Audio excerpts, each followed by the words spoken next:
Welcome you to Minute Maid Park. The Astros in town for 10 straight games in 10 days. Today is game 2 of their longest homestand of the year. Kicked off with a nice 3-0 shutout last night, and they turned the ball over to Justin Verlander, which is usually a good thing, as he takes on a team for the 45th time in his career, the Chicago White Sox. Hi, everybody. Welcome. Todd Callis alongside Jeff Blum. Glad you could join us for another night of Astros baseball. Blummer, a loss on Sunday to the Red Sox, snapped a winning streak. Looks like they started another one quickly last night. I was going to say, I'd like to see how many times teams have gotten those 10-game winning streaks throughout the course of the season. Hopefully Astros get a good one going today. Tonight on the mound for the Astros is Justin Verlander. Whenever he's out there, good things could happen, and he is our focus of our Best in Texas Power pitcher, brought to you by your local Ford dealer. Yep, he is the ace of the Houston Astros staff. He's back in the American League Central, facing the Detroit Tigers last time out. Now he's facing another team in that Central Division, the Chicago White Sox, and he looks to make some guys look silly like he is in this video you're seeing right now. Back there in Detroit was a little bit interesting to me.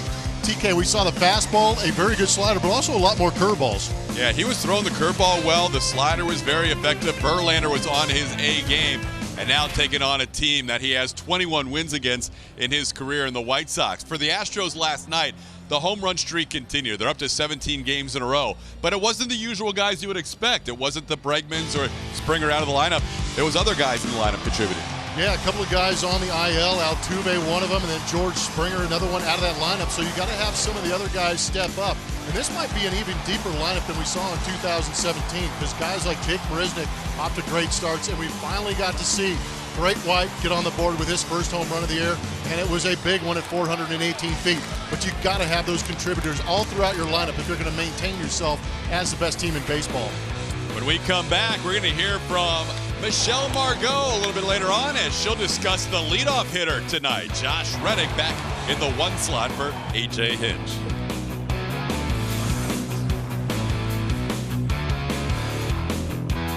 Where the Astros host the White Sox in Game 2 of this 4-game series.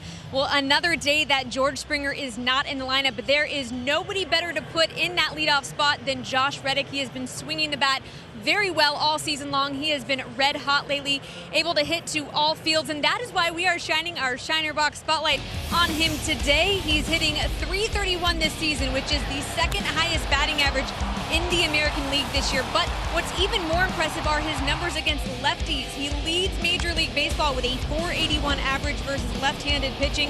And tonight's pitcher for the White Sox may not be a lefty, but manager A.J. Hinch said that Reddick's going to walk himself into the lineup if he keeps hitting lefties like this. But in general, Hinch said that he plans to have Reddick hit in every spot in the order this season. He's pretty much at the top of the league, leading in opposite field base hits. And as for how he's doing it, A.J. said, mentality is first, and then it is execution and pitch selection. So we will see what he can do in that leadoff spot again tonight.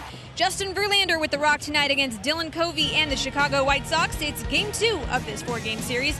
First pitch from downtown Houston with Todd Callis and Jeff Blum on the call. Next, stay with us.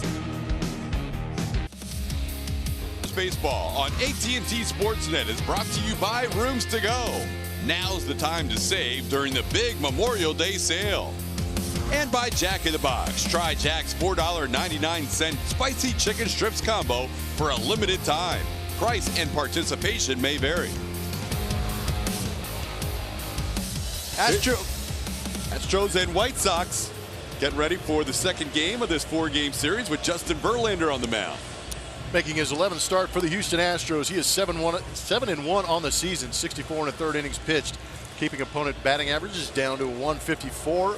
Also a very impressive whip at .79 for Justin Verlander, pitching here against old rival Chicago White Sox. And the White Sox will line things up this way with Leury Garcia at the very top of the lineup, followed by Yoan Moncada. Jose Abreu bats third. Wellington Castillo catches tonight. He's the cleanup hitter. Eloy Jimenez, the left fielder, batting 5th. Yonder Alonso will DH. Tim Anderson, the shortstop, batting 7th. Charlie Tilson back in the lineup in right field. He'll bat 8th, and Yolmer Sanchez plays second base and bats 9th. Astros defense is presented by Xfinity tonight, with Tony Kemp moving from second base to left field, getting a start out there alongside Jake Marisnick in center. Josh Reddick is in right. On the infield, good to see Aledmus Diaz back in there after leaving Friday's game in Boston. Hasn't played since. That hamstring injury keeping him out of the last 3 games. Yuli Gurriel at first, Carlos Correa and Alex Bregman on the left side. And whenever Justin Verlander has started this year, his catcher has been Robinson Chirinos. Astros with their 5th shutout of the year last night. Brad Peacock 5 innings, 4 relievers combining for the other 4 innings, an inning each, as the Astros shut out the White Sox 3-0. Best record in all of baseball, 32-16, 17-4 at home, and we are underway with a strike from Verlander to Garcia. Familiar turf for Verlander facing this White Sox team. His 45th career start against the Chicago White Sox. On the ground with a second pitch. Diaz gets tested right away. Nice play to his left. And that's how this game starts. Diaz went through a full workout yesterday, hitting, fielding, running, making sure that hamstring was ready to go. He could have played last night, so it was actually more than a one-man bench for A.J. Hinch, but they were hoping to keep him out until today. Yeah, this is a unique situation where you're actually playing a team that you might be able to get away with keeping some of your guys out of the lineup an extra day to give them an extra day of health. Hopefully it's paid off for Ledmus Diaz, and hopefully it pays off for George Springer too. I'm sure if Diaz had to push it, he could have played earlier than tonight, as you take a look at the Astros defensively. Yep, the shift is on. It's brought to you by Geico. You know, the Astros like to do that quite frequently, and it worked very well last night. Underneath that fastball, Moncada down in the count, 0-2. Verlander facing the White Sox twice last year with the Astros, winning both of those starts. His 21st and 22nd victories of his career against the White Sox. There's a foul back. His 20th and 21st wins against the White Sox. He's won his last 7 decisions against Chicago. They have not defeated Justin Verlander in his last 12 starts against them. They have won games but not pinned the loss on Verlander since 2014. Swing and a foul tip caught by Chirinos. Verlander picks up his first strikeout of the night, getting Moncada. So far the fastball looking good and very well located. Match from Super Mode gives you an idea of how far behind Moncada was on that pitch. Just waving at it.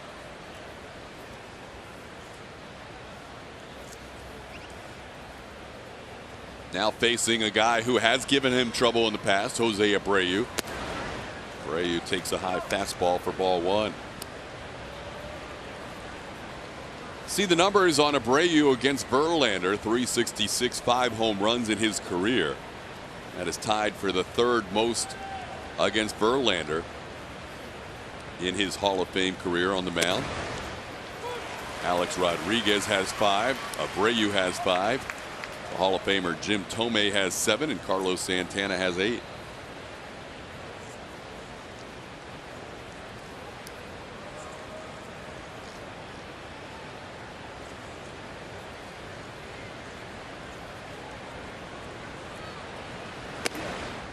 Up and into Abreu, 2-1.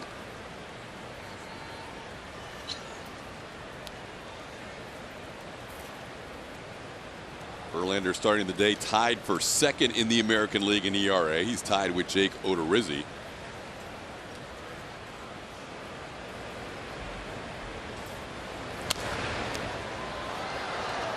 Both of those pitchers could end up passing the guy in first place, Tyler Glasnow, who will run out of qualified innings by Friday, as he is currently on the injured list with Tampa Bay.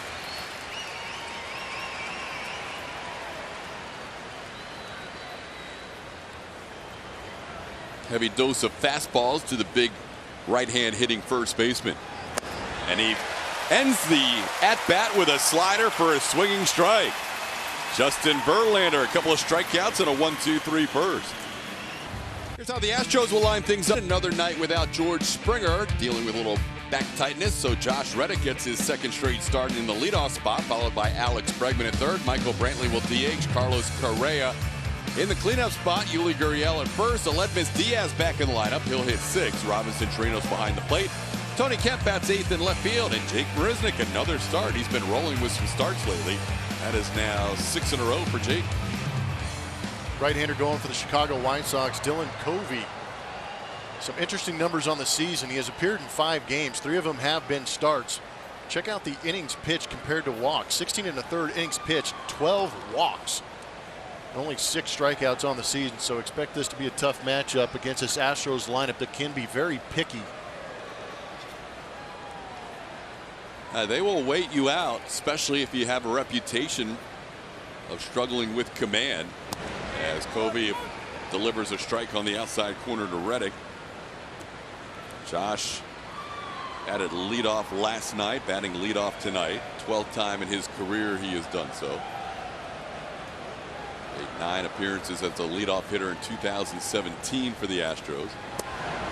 And then 1 as a rookie for the White Sox. Excuse me, for the Red Sox tonight, facing the White Sox. Red Sox will be in town over the weekend. Reddick will face the team he made his major league debut with as he fouls one back. StatCast AI, powered by AWS, shows you that they are playing Josh Reddick in the shift, but he has been very good in going the other way.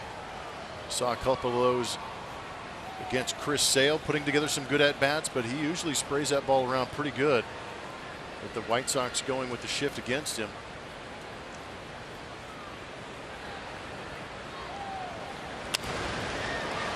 This year, Plummer, he has pulled 31% of all balls in play, which is the lowest of his career.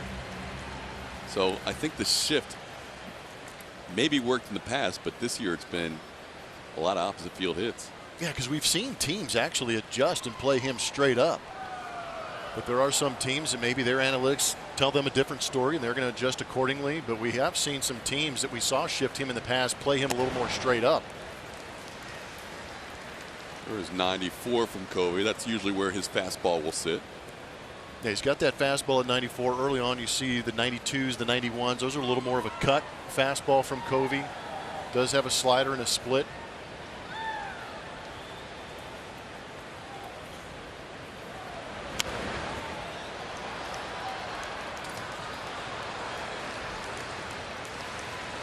There is the 27-year-old who was a Rule 5 pick by the White Sox. After being drafted by the Oakland A's, he was selected in the Rule 5 draft in the offseason, became a White Sox pitcher a couple of years ago, and now trying to fit in as a regular member of this rotation as he strikes out Reddick on a 2-2 pitch. Reddick frustrated as he walks back to the dugout. That's the first out. MD Anderson strike zone, pitches all over that quadrant, eventually beating him upstairs with that fastball at 94. Here's a defense for the Chicago White Sox. Center fielder is Leori Garcia, checking out that chart to see where to play Alex Bregman. He is flanked by Eloy Jimenez and Charlie Tilson. Tim Anderson at short, along with Yohan Moncada. Yomer Sanchez is the second baseman, and Jose Abreu at first. Wellington Castillo, his 22nd start behind the plate. He and James McCann have split duties behind the plate. 22 starts for Castillo, 25 for McCann. We know Bregman will be patient with a guy who has a reputation of struggling with command. Takes the first one for a strike. Covey, a 27-year-old.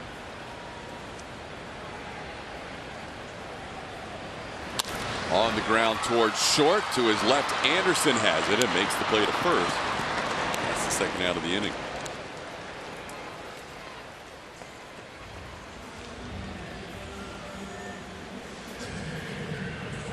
Covey's a guy who, as mentioned earlier, a Rule 5 pick, has pitched with the White Sox in 2017, 2018.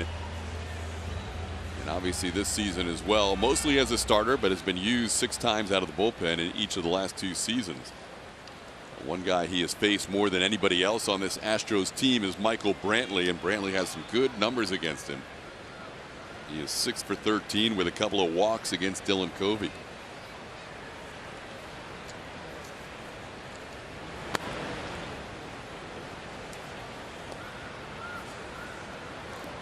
Last night, Brantley picked up his 23rd multi-hit game of the season out of 47 games played.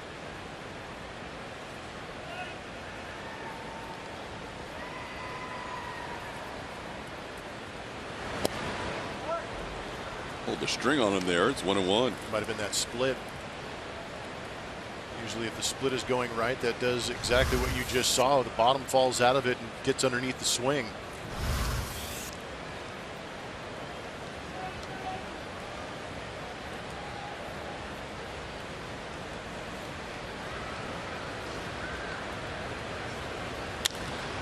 Into center field, slicing away from Garcia. Diving attempt and a nice play by the White Sox center fielder to end the first inning.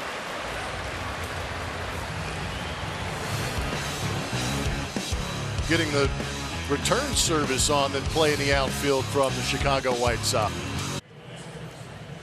All right, Astros fans, it is Twitter Tuesday, and tonight's theme, when did you fall in love with the Astros? Tweet us your thoughts and pictures of your experience at AT&T Sportsnet SW. And TK and Blum, I'll tell you that the time that I fell in love with the Astros was a couple years ago when I was actually working in Corpus Christi covering the Astros AA affiliate, the Hooks, and about half of these guys were down there, and I covered them years ago before they ever made the show. There you go. It's awesome. That's a good place to learn this team with those rising stars that you saw at Corpus Christi. Here's a pop-up off the bat of Wellington Castillo on the first pitch, and Jake Marisnick calls everybody off and puts it away for the first out of the second inning. All right, Twitter Tuesday, here we go. Emma is the first one up. I became a huge fan since the World Series season, but I've been consistent watching games and learning about the sport. She got one of those ring giveaways, which were such a popular item last year. Well, Joel, big Glenn Davis fan. Yeah, he'd crush. There you go. It's a team TK and I could have made. Let them play. Let them play. Eloy Jimenez bats against Justin Verlander.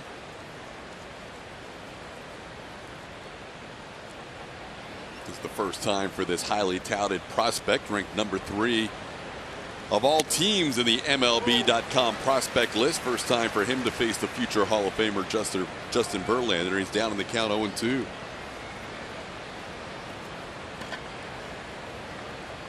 It's always a nice test for a rookie to face one of the grizzled veterans.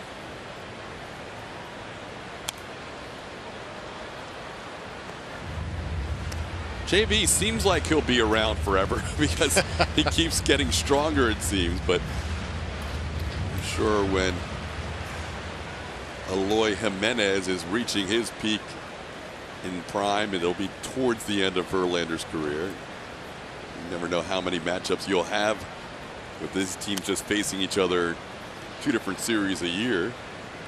So probably a cool moment here for Eloy. You've got to appreciate those moments.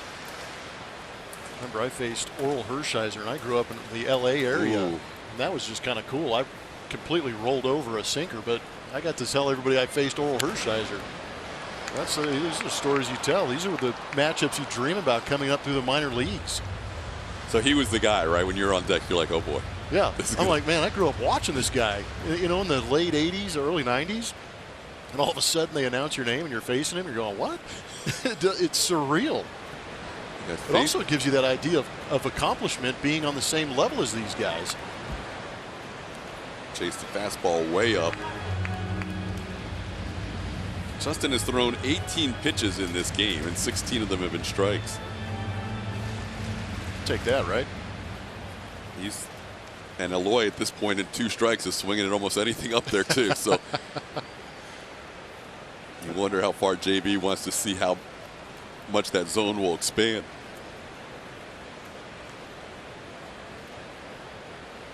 There's that unusual stance we talked about in his setup. I thought you were going to talk about his socks.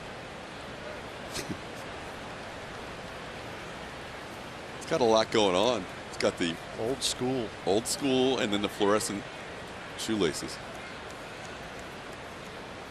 or the side of the shoe at least. Yep.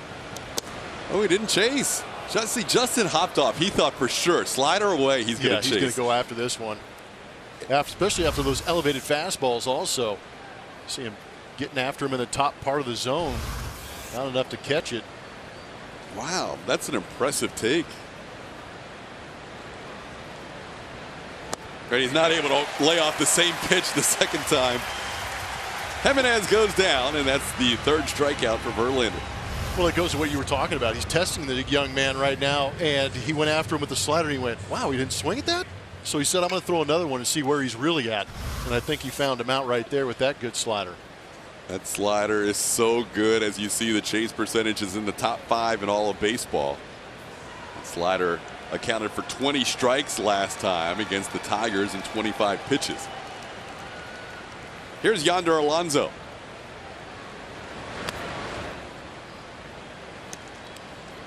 Alonso taking one for ball 1. See the numbers against Verlander for Yonder. 4 strikeouts in a row, 1 for 11 overall against JV. And the count is 1-1.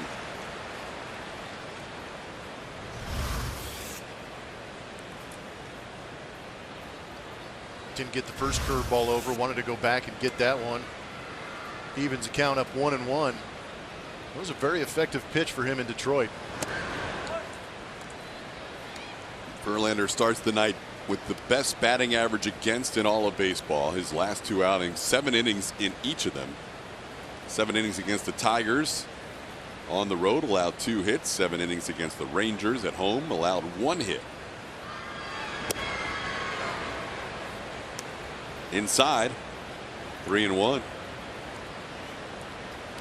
Good velocity at 95. Overall on the fastball, the White Sox are very good at hitting the fastball, but once that velocity gets 95 plus, drops to a 189 average, which is 29th in all of baseball. Thank you, Justin. Just a different animal coming out of the right arm of Justin Verlander. Did a good job slowing him down with some of those pitches earlier in the AB, but that ball just pumped by him.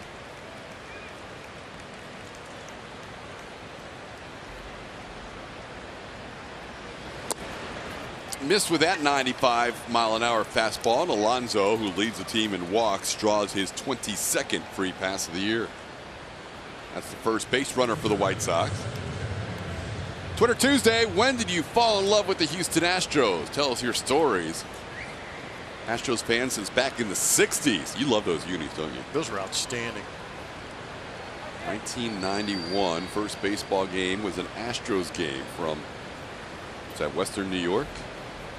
Spent the summer breaks up there.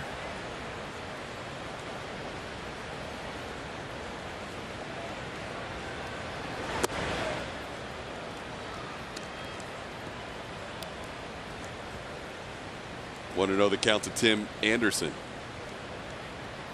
See the numbers against Verlander. They had an interesting exchange last year.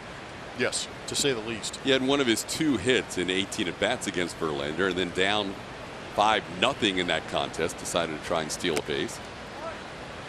Justin went, really? Yeah. He walked right behind the mound and went over to second base and was like, you all right?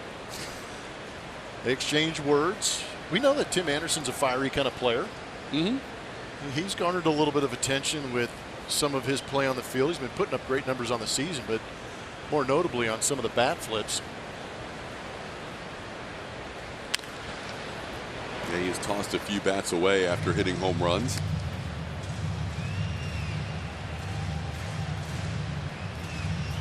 He plays with a lot of enthusiasm. There's no doubt about that. We saw it yesterday on a mound visit when they were down 3-0. That was funny. Yeah, he came running up, tried to get into the scrum, and they scattered as soon as he showed up. And he said, ready, break. Clap of the hands and went back to his position. Ball in the right field. Reddick to his left, and he has it for the final out of the inning. A walk, one man left on base. We head to the bottom half of the second inning. Carlos Correa, Yuli Gurriel, and Aledmys Diaz. Bottom half of the second inning. Astros and White Sox, second game of this 4-game series. Astros facing Dylan Covey for the first time. He worked a 1-2-3 first inning, and now he'll face Carlos Correa. Correa's done a nice job in that cleanup spot for A.J. Hinch this year.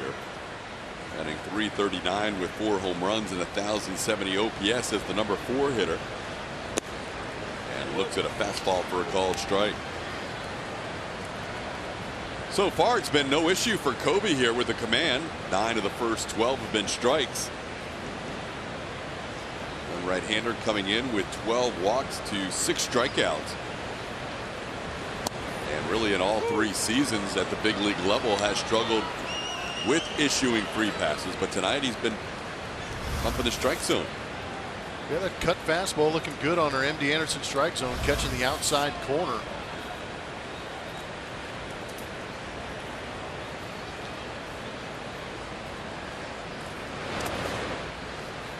Fourth. Then that, yeah. Changeup didn't look so good. 4 starts, 6 overall appearance at the big league level. He's also pitched for the majority of the month of April at the minor league level. And his longest outing in any of those major or minor league appearances is 5 2/3 innings. That was his last start against the Toronto Blue Jays.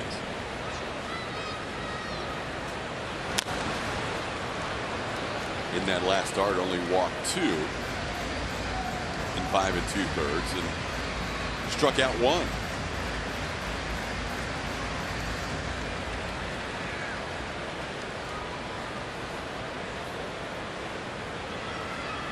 tough as a hitter because you will look at those strike to walkout ratios and see if this guy's around the zone. And when you find a guy like Covey going into the game, you're telling yourself, I'm going to be a little bit more patient and force him to throw strikes.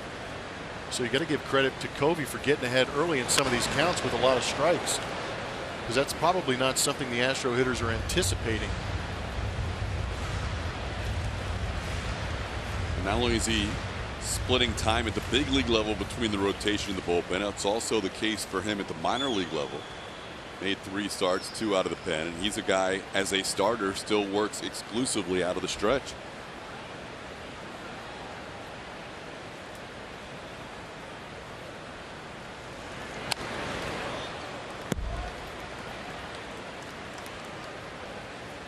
Carlos starting the night .292 with his average, a slugging percentage of .571.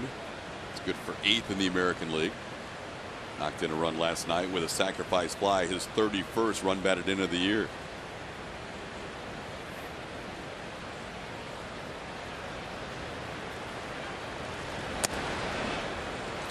Upstairs, 2-2. Guess what? We're going to be joined by some legends tonight in the broadcast booth. The 2 Hall of Famers you see on the left side of your screen are going to join us in the booth later. Craig Biggio in the top of the 4th, Nolan Ryan top of the 6th. Actually, Bidge will be with us the whole 4th inning. So if you have anything on Twitter Tuesday you want to get across to Bidge or Nolan Ryan, now's your time. At AT&T Sportsnet SW. What a night on a Tuesday night to have Craig Biggio and Nolan Ryan in the booth. It's not too often you can have a couple of Hall of Famers join you. Tonight's the night for us. It's going to be fun to have them join us and talk a little baseball. I know Nolan Ryan appreciates Justin Verlander and vice versa. That was Verlander's idol growing up and kind of patterned his pitching after the big right-hander. Hey, be sure to get to Minute Maid Park early tomorrow. Why? Because 10,000 fans receive an exclusive Yuli Gurriel swing bobblehead before the Astros take on the Chicago White Sox. For more information, visit astros.com/promotions. And remember, new this year, gates will open early, so they will be open as early as 4 o'clock for a 7:10 first pitch. That means you can get here early and watch the Astros take BP. Saw the walk by Covey after getting ahead of Correa. Now he'll face Yuli Gurriel with a runner on and nobody out.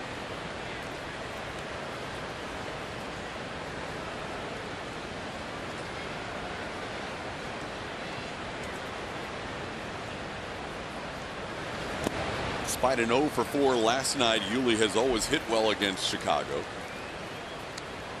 22 for 51 in his career against the White Sox. That's a .431 average.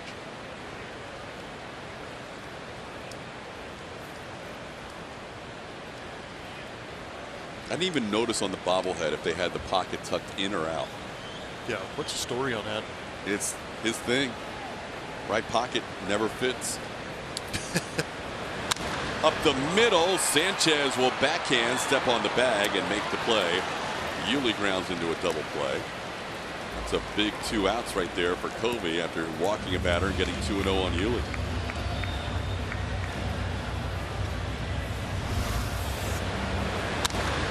Yeah, it's not one of the better spots to hit a ground ball. Nice easy turn up the middle for Sanchez. Good to see Aledmys Diaz back in the lineup. Haven't seen him since Friday when he injured his hamstring, legging out an infield hit. He has done well in Jose Altuve's absence. He takes a fastball for a ball. Aledmys missing the last 3 games, back in there tonight.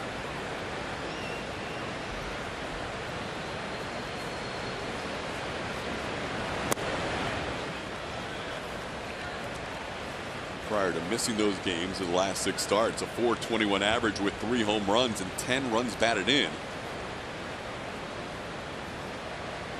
And included a grand slam here at Minute Maid Park. There's a strike. It's 2-1. It's usually pretty aggressive on the fastball. That was a decent one to hit. Might have been looking for something middle in to turn on.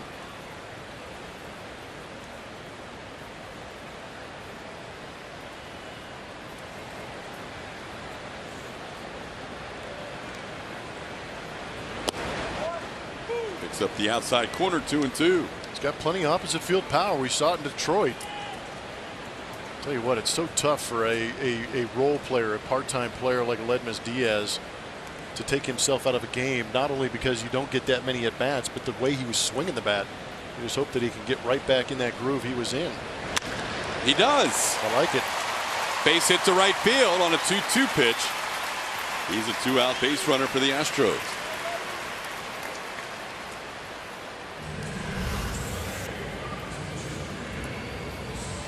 It's on top. It goes the other way. That's the same pitch he had been seeing in that at bat. Finally, with 2 strikes, decides to go after it and ends up being a knock. Now bring up Robinson Chirinos. Chirinos had a string of 12 consecutive games reaching base snap last night when he went 0 for 3.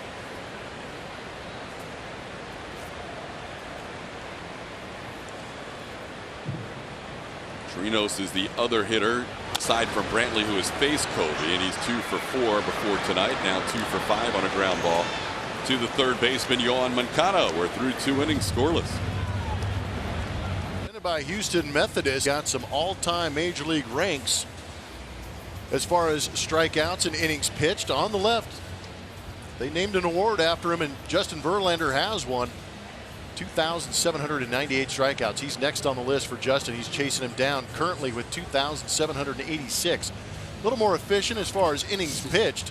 My goodness, 7,356 innings for Cy Young. That number is going to stand for a very long time. But pretty impressive stuff for Justin Verlander moving forward in his career. Justin said he'd like to pitch into his mid-40s. He would have to pitch into his mid-80s to catch the innings pitched total. That's all. Here he is in the third inning facing Charlie Tilson. Well, JV even said after the last pitcher he passed, Frank Tanana, moving into 22nd all time, that it's kind of cool that he heard that the next guy on the list is Cy Young. Probably a couple starts away from getting to that total for Cy Young, but Verlander, as Blummer mentioned, won it in 2011. He's finished runner-up in the Cy Young balloting 3 different times, 12, 16, and last year. He's also finished third a couple of times, fifth a couple of times. And it's very, very early. We're not even 50 games in, but why not at least early on say he's looking like he's making a strong candidacy for another bit in 2019. Yeah, I wonder how much of last year is motivating him into this year to really make a statement again that he can do it in back-to-back years and be considered for it, because there was a lot of people, including Justin, that felt he should have won the Cy Young. The bulk of work was very impressive last year in that Astro uniform for Justin.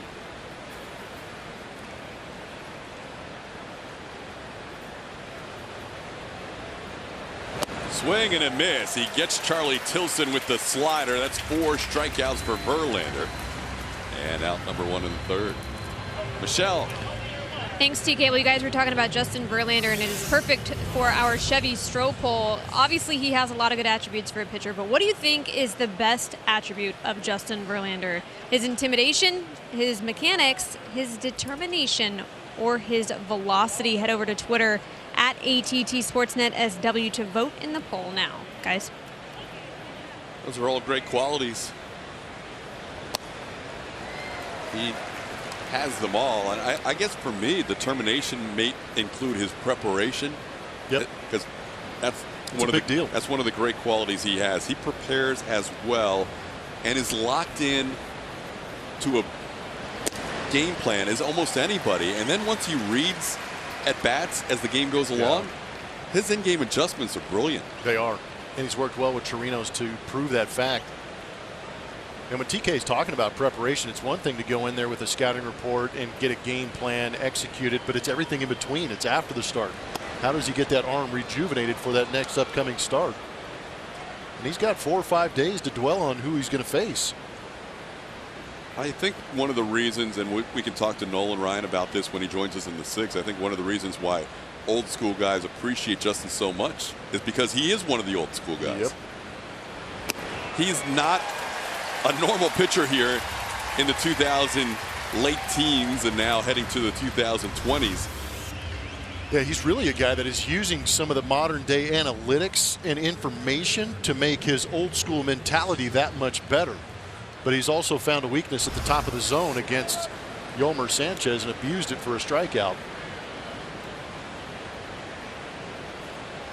2 outs, bases cleared. Here's Leury Garcia.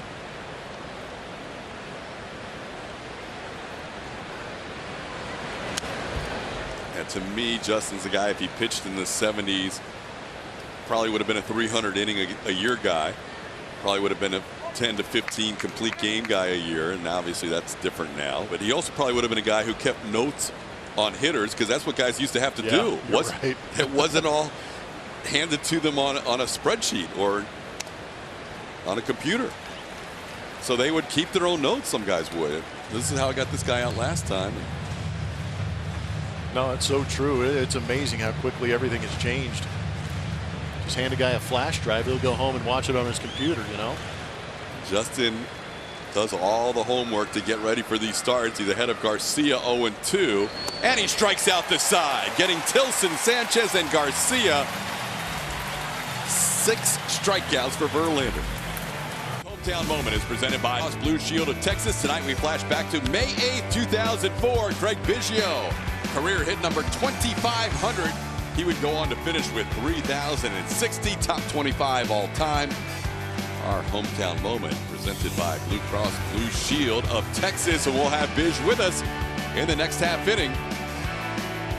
3,000th hit on June 28th. Almost about to celebrate the 12-year anniversary of that, as Tony Kemp will lead things off for the Astros here against Dylan Covey.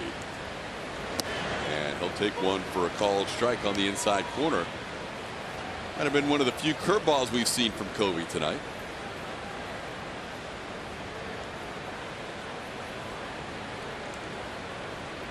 You know, Kemp will work out an at bat here as he grounds one on the second pitch. Grounds one to second. That'll be the first out of the third. StatCast is presented by Community Bank of Texas. How about a ball that was destroyed on a line last night by Jake? Got on the extra special khakis and tore into that one at 422 feet. Almost 112 miles an hour off the bat for Jake. Feeling pretty good, getting some high fives. Just a simple high five from Michael. And the miss. Yep. Over the top. That's 4 home runs for him in his last 11 starts. It's kind of worked out pretty good with A.J. Hinch has said for a long time he's going to play whoever the hot hand is, but it's nice to have this guy going well with George ailing a little bit. Not that you're going to supplant or replace the production that a George Springer brings, but if you get the occasional home run from a guy like Jake, that helps out a little bit. Now, this has been a fun first 48 games to watch Jake Marisnick bring the offense to the table. We already knew what he could do defensively. Appreciate that hand model showing up. This one popped up and out of play.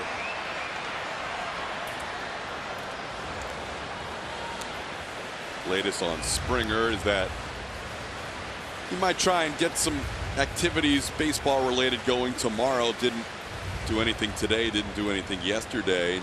That was part of the plan. Just let that back rest. Hopefully we'll see him later on this series, if not certainly for the Red Sox series over the weekend. They say George is available if they want him to either pinch run or play the field. It's just that rotation of the swing they're trying to avoid right now. So don't dive into the bases, don't dive and make a catch, don't run into a wall. Yeah, right. As soon as you put George on the field, you know he's not going to be thinking about that. Jake down the line in right field towards the corner and foul. Yeah, don't do that yoga slide into third. Yeah, please, that might be where it started, right? As you enjoy a Miller Lite, look forward to the whole true moment later in the game.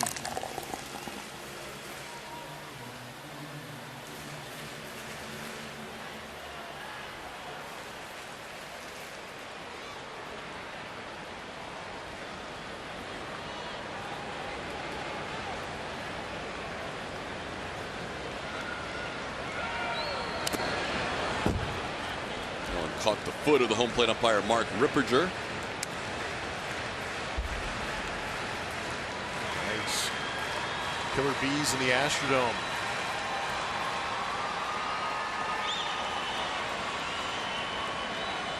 It's been a special place. A lot of people falling in love with the Dome and the Astros.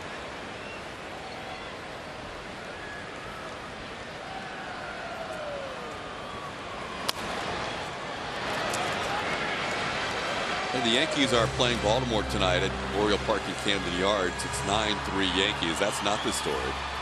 They have 3 home runs tonight. You're just mean. I am mean. They have 3 home runs tonight to the Yankees, and what that means is the Orioles pitching staff has allowed 100 home runs on the season. Oh my! And you said we're not even to game 50 yet. We're not to game 50 yet, Plummer. They are on a pace to shatter the all-time home runs allowed. I think the Yankees by themselves are helping do a lot of that damage. Gleyber Torres has just been crushing them with home runs. Tonight it's been Frazier with 2 and Sanchez with 1. Yeah, it's been a rough year for that pitching staff. 3-2 pitch on the ground foul. Good battle by Jake right here. Okay, you ready? Yeah. That's what it's like facing a guy that is effectively wild.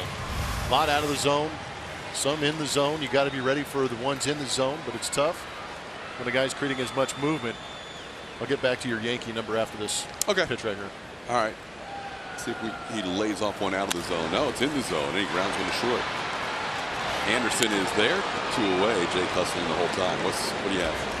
So 3 home runs tonight for the Yankees? Yes. 29 home runs on the season against Baltimore. Ooh. In their 10th game. Ooh. So tonight's just on basically their average number. Yep. Is that not incredible? That is incredible. They have 30% of the home runs against the Baltimore Orioles in 10 games. Gosh. That's not fun. Orioles led last night big, like by 6 runs heading into the 6th. The Yankees just put it on him and won 10-7. Yeah. Sheesh. Here's Josh Reddick. Reddick takes a called strike. It is starting to really separate, and we'll see what happens in the West, because right now there are no teams at 500 or better other than the Astros, and you almost anticipate somebody's going to make a run. Usually it's Oakland in the second half. Yep, but that's true. But right now it is separating as Reddick sends one into right field for a base hit. Josh with the Astros' second hit. He's a 2-out base runner.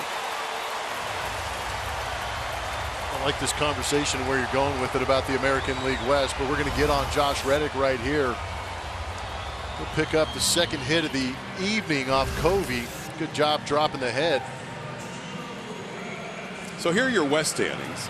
Texas is trying to make a run for 500. They've won 2 in a row. Oakland is 2 games back, and they always seem to be a second half team.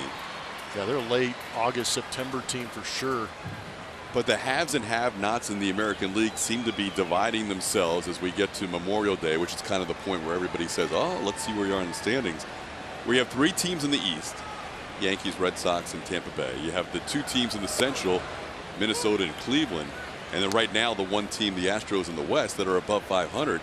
And at this point, it looks like it might just be those 6 teams that are making a run for the 5 playoff spots.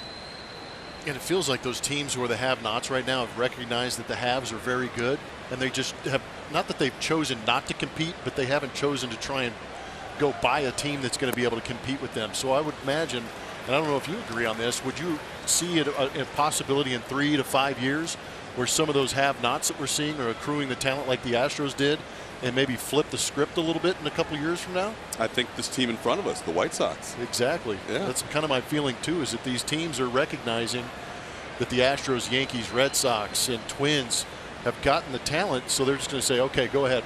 We'll battle as much as we can. It's yours if you want to go take it from us. But in 3-4 years, we're going to be right back on your doorstep knocking. This year it really hurt the White Sox. Couple season-ending injuries. Carlos Rodon and Nate Jones. Yeah, that rotation took a beating. Going down. Back to our Twitter Tuesday. First fell in love in 1975, and Bob Watson was the Astro buddy.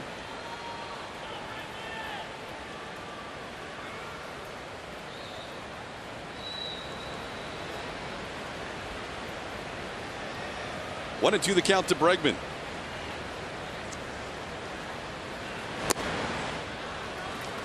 Two and 2.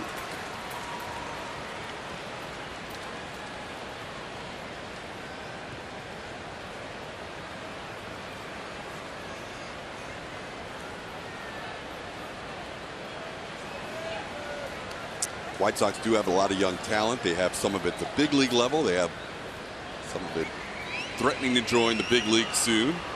We're seeing Eloy Jimenez in his rookie campaign, just back from the IL playing in this series. And they have a couple of pieces that might be traded at some point this year. Some better swings the second time around against Covey. He's been a little better with his command than I was anticipating so far. And that might be the adjustment you're seeing from the Astros, being a little more aggressive in the zone, anticipating strike instead of trying to be patient. 33 strikes to 16 balls. More than 2/3 of his pitches have been strikes. As he bounces one in there. That changeup's been a little erratic. Some good ones and some about 59 footers. Yeah, I'm not sure if it's the grip or the release point, but a couple that we have seen have been buried well out in front of the strike zone. And that, as a hitter, you see the trajectory of that pitch and you give up on it early. Reddick will get a head start with this 3-2 pitch, so anything in the gap should give the Astros the first run of the game.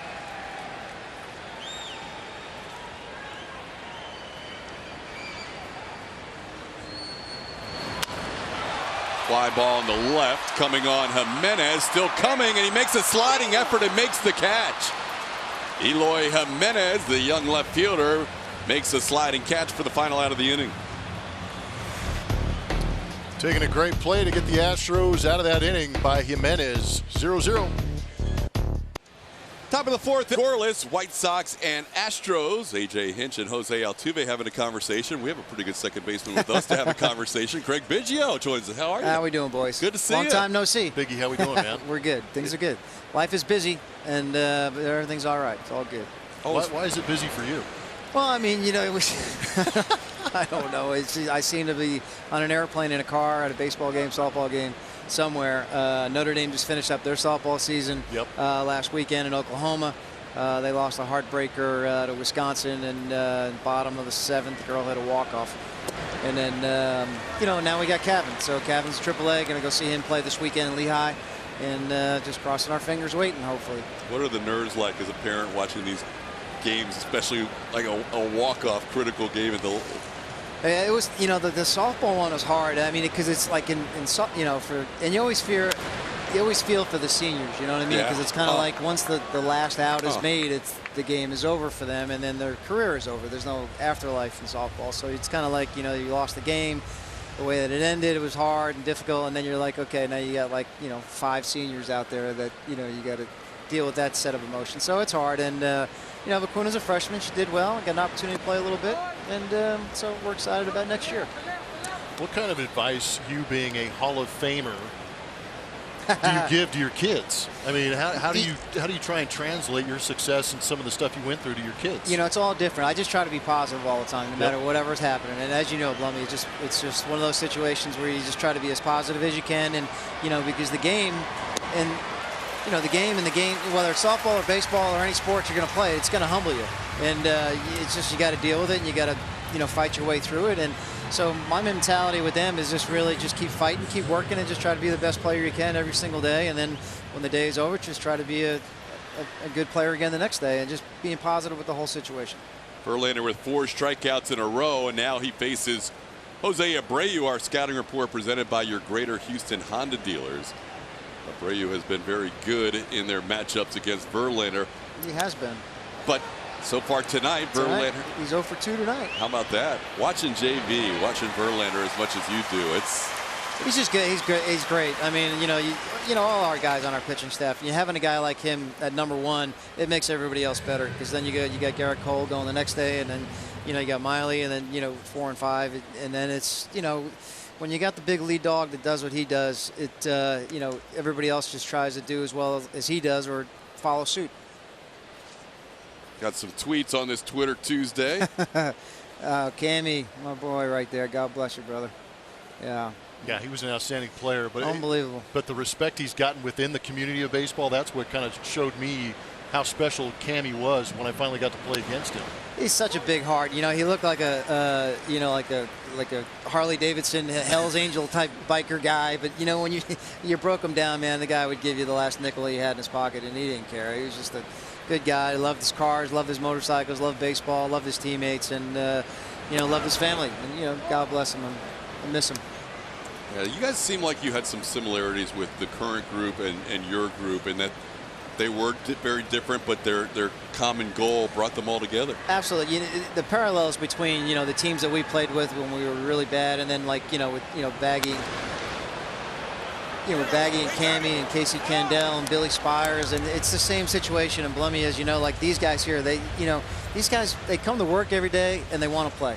And they're good. You want your best players that want to play the game every single day. And that's what these guys do. They come every day. They want to play every day. They get along well. They have great team chemistry in that clubhouse. And the same similarities as we had in the 90s, which for a manager, it makes your life easier because you got no drama going on inside the clubhouse.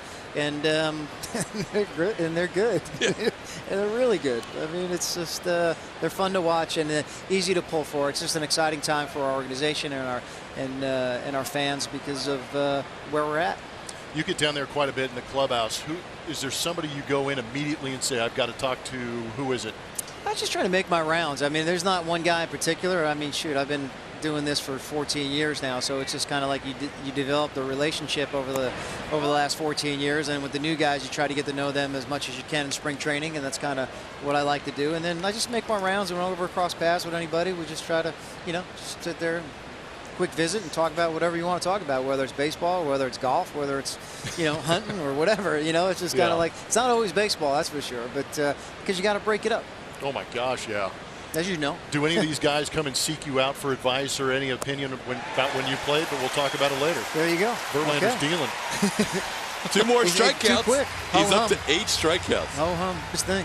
We are back in one of the. I didn't have this opportunity when I was playing with Biggio, but now that I'm in the booth and I've got a little more control and I've got friends on Twitter, I want to thank Smokey for bringing this picture up.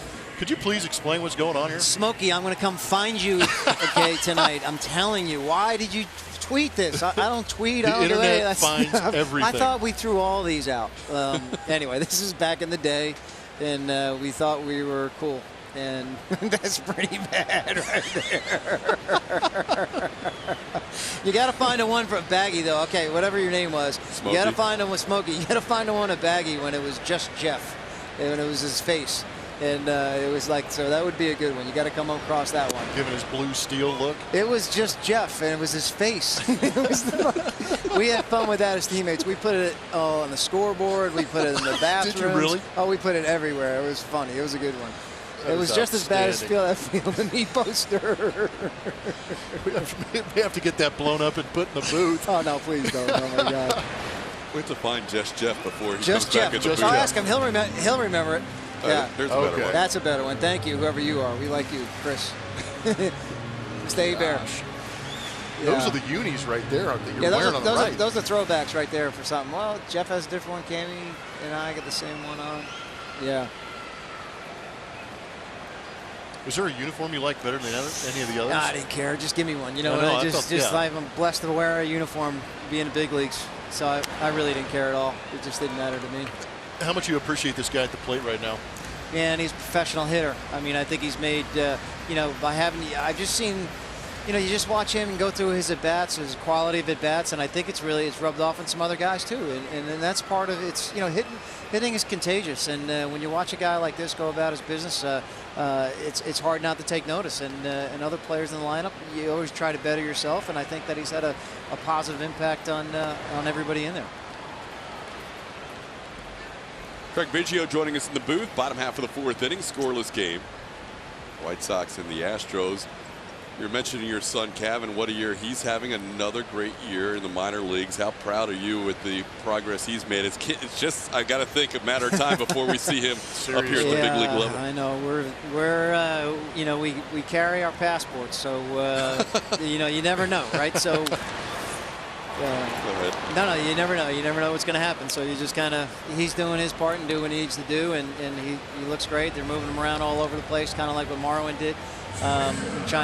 Marwin's the example. So tonight he's playing second base, and he's off to a nice start. So we're just crossing our fingers and hoping that a young man gets a phone call someday.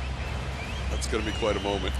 Yeah, it'd be pretty exciting, especially a kid that you'd be surprised the amount of fans that ask me about him all the time, because the fans grew up with my kids being around, watching them run around, watching me bat boys, watching them go through high school and stuff like that. They were part of the family. So now that he's getting close, I mean, the fans are excited for him also. So like I said, we're crossing our fingers and hoping for the best here.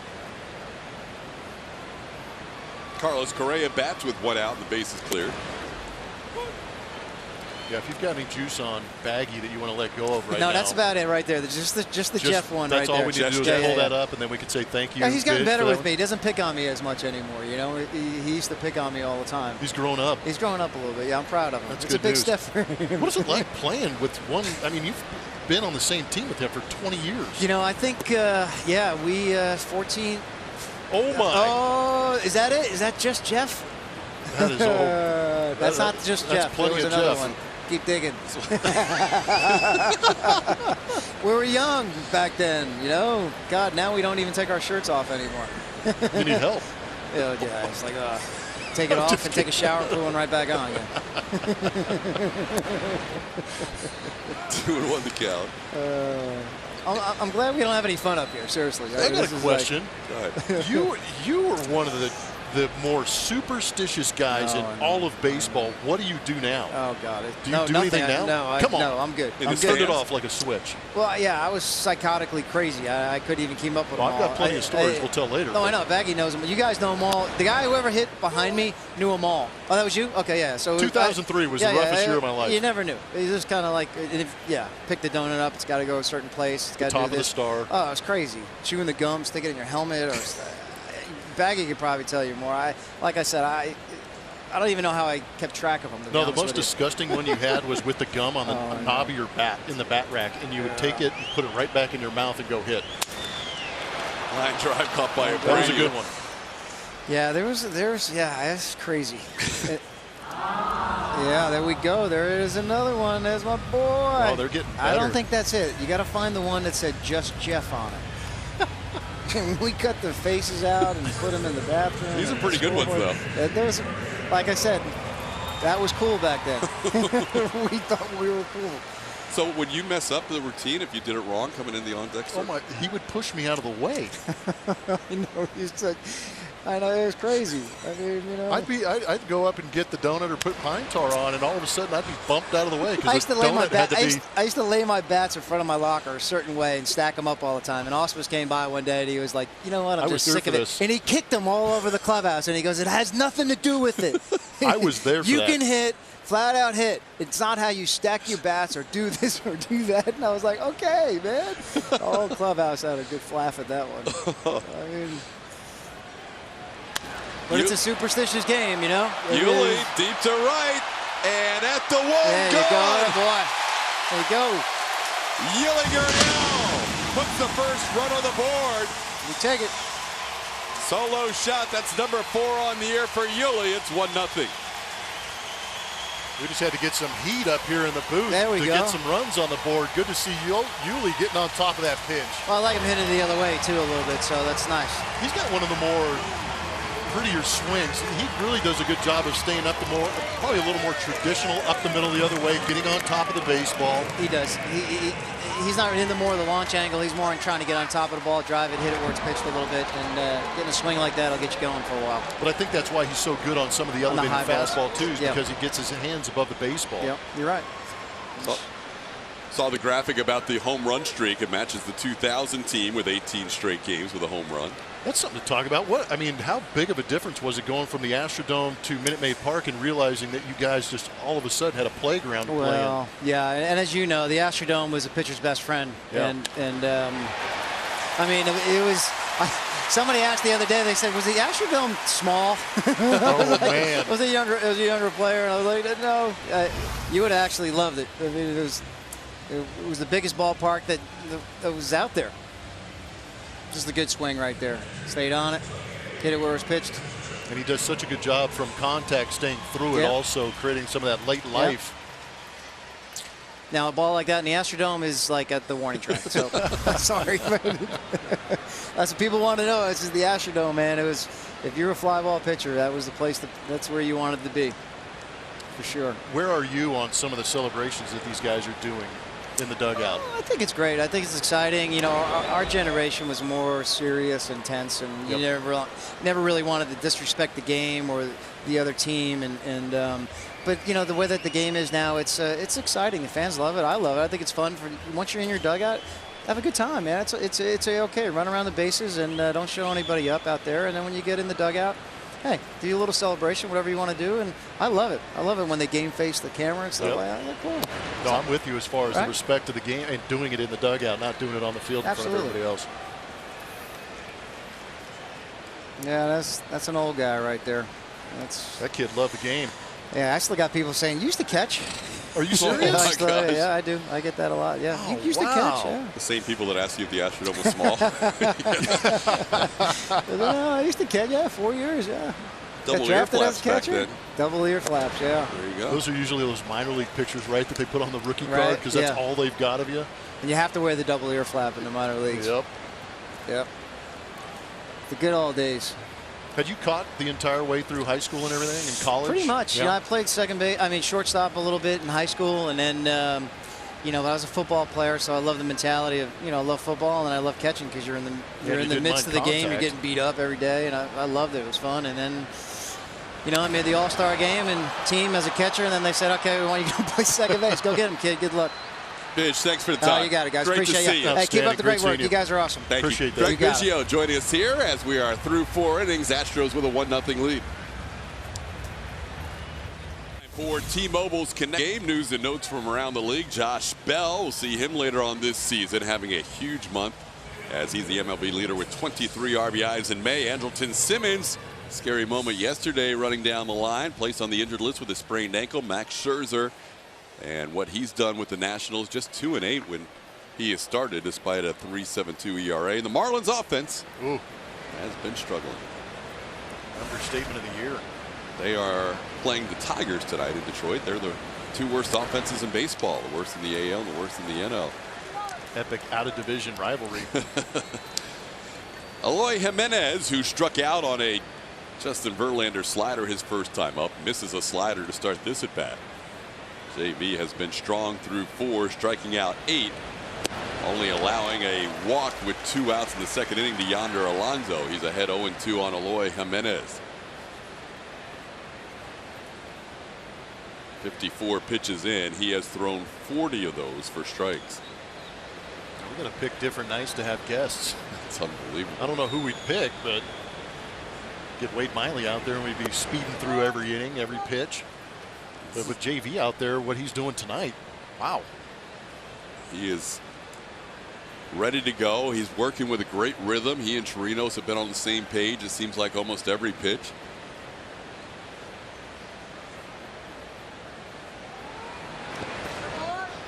Trying to get him to chase outside and wouldn't on the curveball. It's 2-2. 8 strikeouts of the 12 outs. 3 of the other 4 outs are in the air. The only ground ball out tonight was the leadoff hitter, Leori Garcia.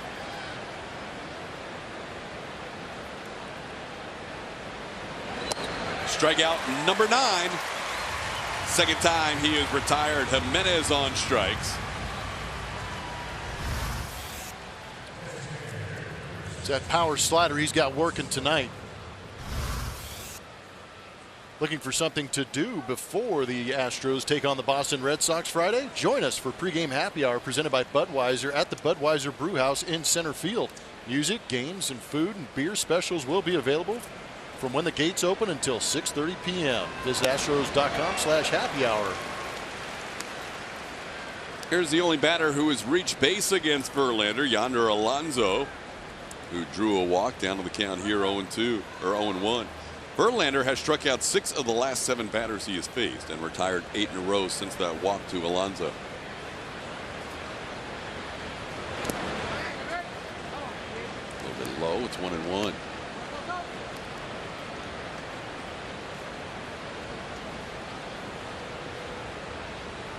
We might have to get Biggio back in our booth. Seriously. We're getting a lot of some winners in here. A lot of pictures of our buddy Baggy. I'm not sure if we found the one he was looking for. Ground ball foul. It's 1-2. I'm just glad that Biggio is savvy enough to alert Twitterverse. I like that. I thought he was going to use the platform to get back at Baggy, but like he said, Baggy hasn't been as tough on him this year. No, he's been very kind to him. He's been killing Ausmus more. I almost got him because I was a couple lockers down. Ausmus was in between me, Bagwell, and Bish.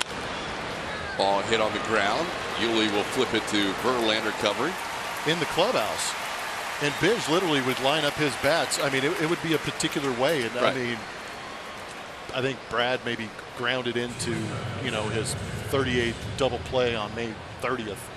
And he just comes over, whack, just kicked him, yard sailed him all over the clubhouse. Gene Elston low pass back in the early 70s. Dr. Killery remembers those days. Do you remember that scene when Ausmus kicked it over? Oh, yeah. I mean, was it silence initially? Like, I can't believe he did it? Yeah, everybody just kind of grabbed their chairs and went, what's he going to do? And then laughed. Yeah, and then he said he said exactly what he said to Bish, and everybody kind of went, oh. 10-pitch inning for Justin Verlander. Gets a strikeout and a couple of ground outs. He is rolling halfway. The battle for the American continues in H-Town this weekend as the 2017 World Champs take on the 2018 World Champs at Minute Maid Park. It's the Red Sox and Astros. Bring the home field advantage and let's take it back. For tickets, visit Astros.com/tickets or call 1-877-9-ASTROS. Red Sox are getting beat tonight in Toronto by the score of 8-1 in the 7th inning, but they took care of business yesterday in a day game. Astros won 2 out of 3 up at Fenway Park last weekend, and now Boston will come into town for a 3-game set beginning Friday. Should be great crowds, a lot going on here at Minute Maid Park. Ooh, a nice crowd on a Tuesday tonight for the White Sox and the Astros as Tony Kemp leads off and rips one foul. Talking about Covey's issues finding the strike zone. How about 14 of 18 first pitch strikes? 12 of them have been called. So that kind of goes into the theory that we had that the Astros are going to be patient against Covey, but he's kind of flipping things around by throwing first pitch strikes. 49 out of 70 strikes. That is. Saw that coming, huh? Well, it's got to be his best percentage of the year. Kemp gets into one, hooking foul. Tony can really pull those hands in and take a good quick swing on some inside pitches.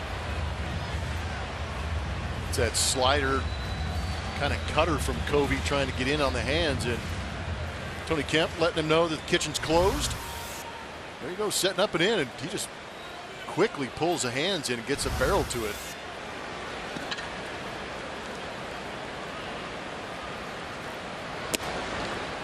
Above the zone, it's 1-2. So thanks to Craig Biggio for the visit in the 4th inning. On this Hall of Fame Tuesday, we're going to have another Hall of Famer in next half inning as Nolan Ryan will join us. Pretty good night for Nolan to be here, the way Justin Verlander's going against this White Sox team. Ball ripped foul.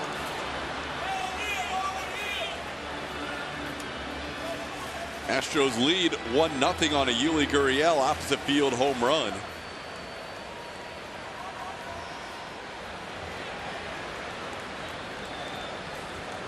One of 4 hits for the Astros.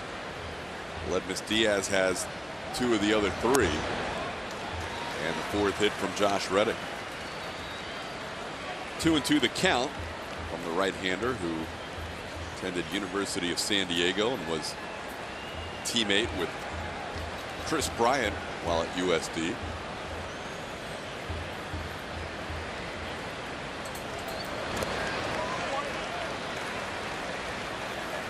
Three and two.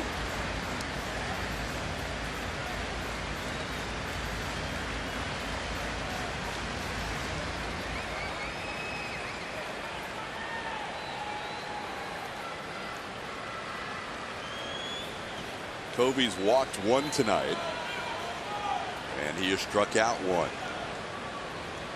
Similar to last start where he just struck out 1 and walked 2 in 5 2/3 innings. So maybe that early season struggle where he had 3 walks in his first start against Boston and 4 2/3, 5 walks in his second start in Toronto. Maybe he has made some adjustments here. The last couple of starts have been better. That's 8 pitches in for the Kemp versus Covey battle this inning.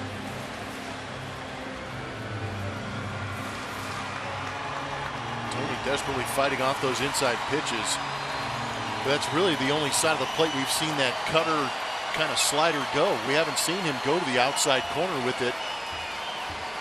He's been on one side of the plate, that glove side, all night long.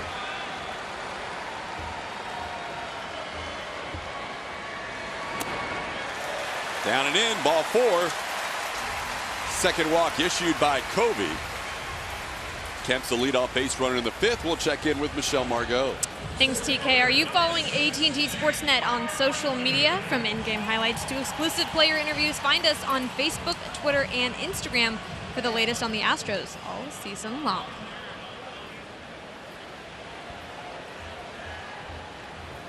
Jake Marisnick will bat. Runner on, nobody out. Jake grounded out his first time up.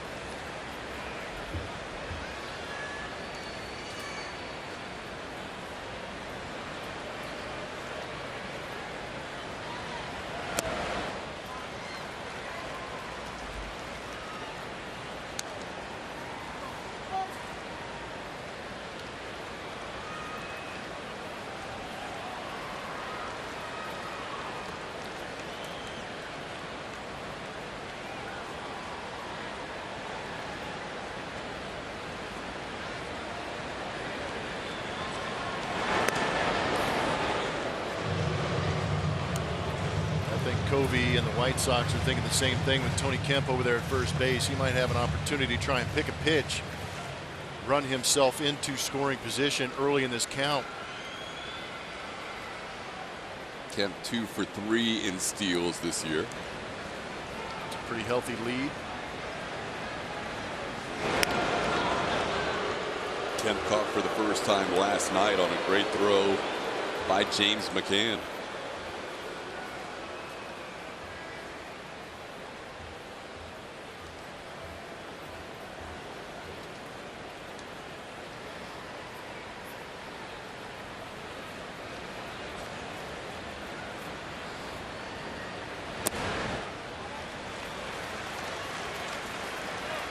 2-0 the count, and Don Cooper, the veteran pitching coach, will come out and talk to Dylan Covey.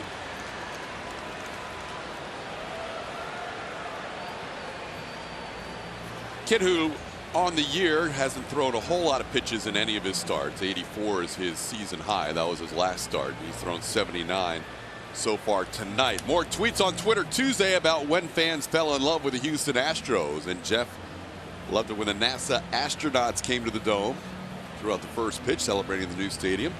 Yeah. Astro buddy back in 1974. Gene Elston under the pillow on school nights. That's generational now.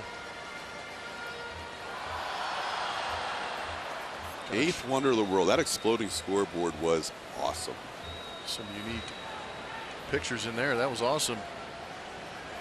People ask me a lot if I remember much about the Dome. I remember the exploding scoreboard. I would imagine. That was, as a young kid, I was 5 years old when we moved away.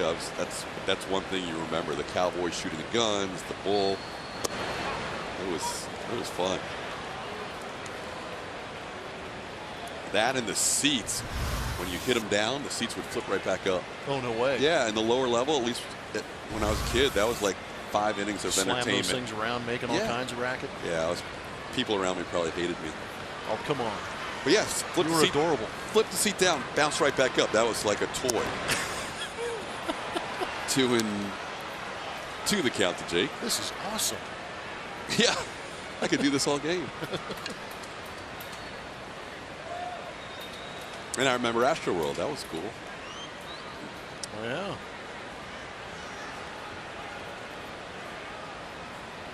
You're talking about Travis Scott, right? Yeah, T. Scott. Gotta love that. 2-2 the count, and that's a pitch low. The count's 3-2. So let's think. If Tony Kemp was runnerish early in the count, and now it's 3-2, and Dylan Covey's only struck out one batter, and that was the first batter he faced on the night, you would think motion here. You would think. And actually, Jake Marisnick has been pretty good with 2 strikes. Why not create some motion in the infield?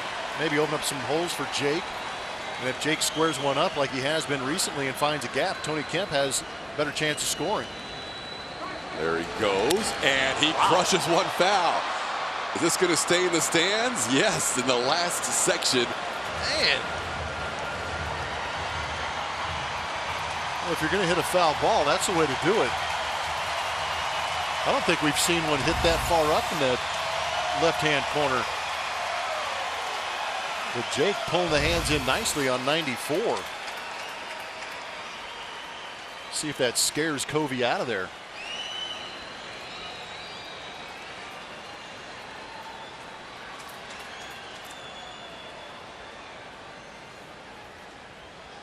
Kemp on the move again. Ball 4.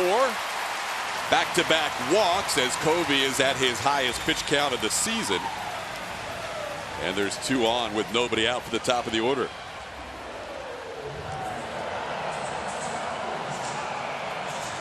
It's time for the GMC defensive rankings. Some of the arms and some of the opportunities the Astros might create.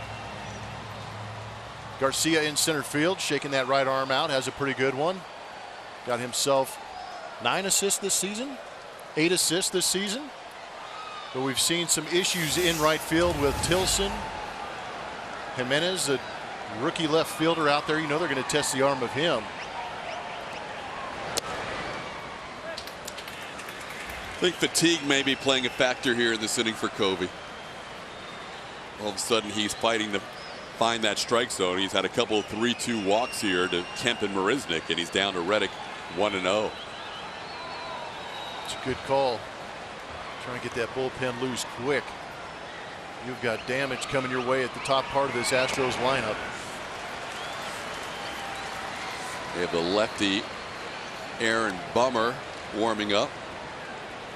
He's having a nice season for them. Yeah, he's been one of their better relievers. Probably going to be asked to come in a high leverage situation right now, and that probably is why there is another meeting at the mound. But it also may have something to do with the base runner at second base. It's amazing how often we see that happening. They're going to take him out mid-count. Got him. Oh, we thought fatigue was happening to Covey, and in fact, in the middle of an at-bat here, 2-0 count to Josh Reddick. Rick Renteria is going to come out and bring in Aaron Bummer to continue this at-bat against Josh Reddick. So Covey last 4 innings plus 2.5 batters in the 5th. We'll have more after this. It is time to check out Golds from the Chevy Stroh poll. We asked, what do you think is the best attribute of Justin Verlander? And nearly half of you guys said his determination. All right, we got a new pitcher out there, TK. We do, Michelle. I always love when this guy gets into a game because I can say the new pitcher for the White Sox is Aaron Bummer. It's not a bummer for me, Todd. But he is on 9 games. He has a 0 ERA. He inherits a unique situation with runners at first and second. The count is 2-0. He has been fantastic this season, as those numbers dictate. Fastball averaging close to 95 miles an hour. He's got a couple of pretty good secondary pitches also to go along with that fastball. A changeup at 88, cut fastball around 90, and a slider. Rumor has it he's got pretty good sink on that 95 mile an hour fastball also. He gets a lot of ground ball out, 70.8% ground ball rate. And that's what Rick Renteria is hoping for now. But he inherited a 2-0 count from Dylan Covey, who walked 2 batters in this inning and threw 10 of 18 pitches out of the zone after really commanding the zone for the first 4 innings. You know, Reddick is really going to be careful here with a 3-0 count. And he gets one at the knees for a strike at 3-1. Saw the average for Josh against lefties, best in baseball at 481. In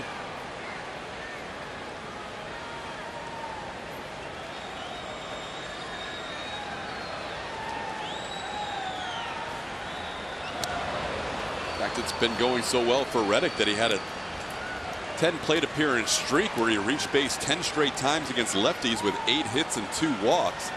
That streak ended last night, and so did the bat that made the out on the line drive. Time to get a new streak going right here. Be nice to stay on that fastball and go the other way. Outside, ball 4. Bases are loaded for Alex Bregman, who has huge numbers in his career with the bases full. Good job by Josh Reddick spitting on that pitch on the outside.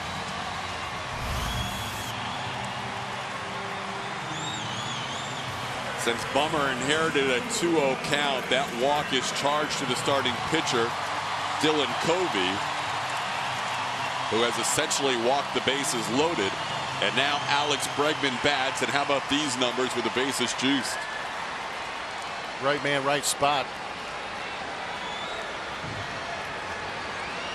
In 18 at-bats against Bummer this season, right-handed hitters have 1 hit.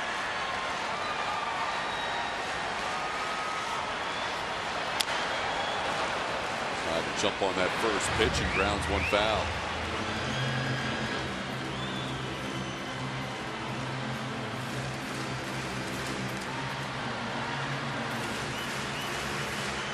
Kemp, Marisnick, and Reddick all drawing walks, and now Alex Bregman facing Aaron Bummer. They've matched up 1 time. Bummer struck out Bregman in the lone at bat. Try to hold up, and he does not. It's 0-2. First base umpire and crew chief Jeff Kellogg on the call. Good pitch. Might have been that cutter at 91. Overwhelmed him right there. Tough to lay off of, but you know that Alex Bregman enjoys a challenge. He's got one right here.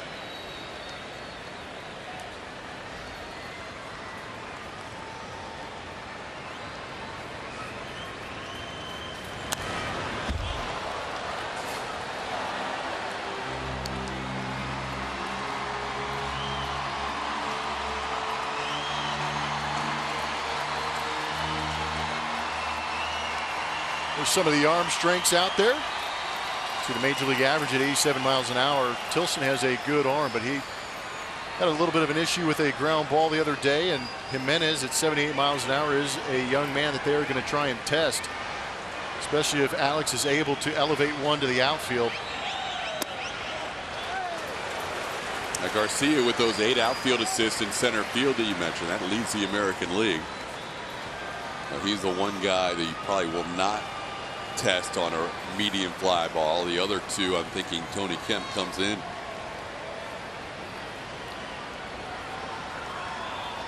Alex loves these moments, but down in the count to a tough lefty, 1-2. Ball gets away. Here comes Kemp trying to score. The throw is wide. It hits Kemp. Everybody else advances a base. Kemp scores to make it 2-0. The ball hit him as it was thrown back by Castillo to the pitcher. Kind of curious if that was a little bit of a cross-up, but a good jump by Tony Kemp. He got a great lead down third base, but as he dives in there, that throw back in to try and make a play at home hits him. Hopefully nothing serious, just a little bit of a bruise on the back of the hand. Got that lead hand. Got a little bit of the umpire too. Now the infield in with a second and third situation and nobody out. Wild pitch charge to Bummer.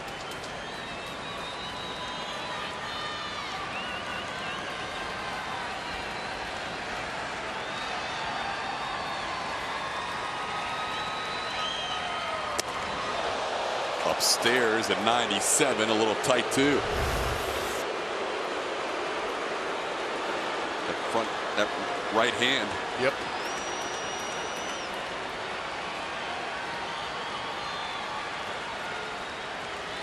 I was never fast enough to even think about diving into home plate. These guys get there so quick and they lay out. Puts them in peril, but they get to the plate a little bit quicker. Checked his swing and a walk. 4 straight walks in the inning, and the bases are loaded. Did he or didn't he? That barrel got out there a little bit.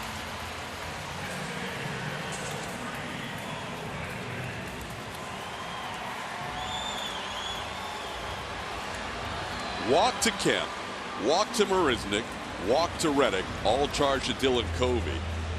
Walk to Bregman after Bummer was ahead 0-2. It's an ugly inning. And now Michael Brantley bats with the bases filled. Trying to make it uglier.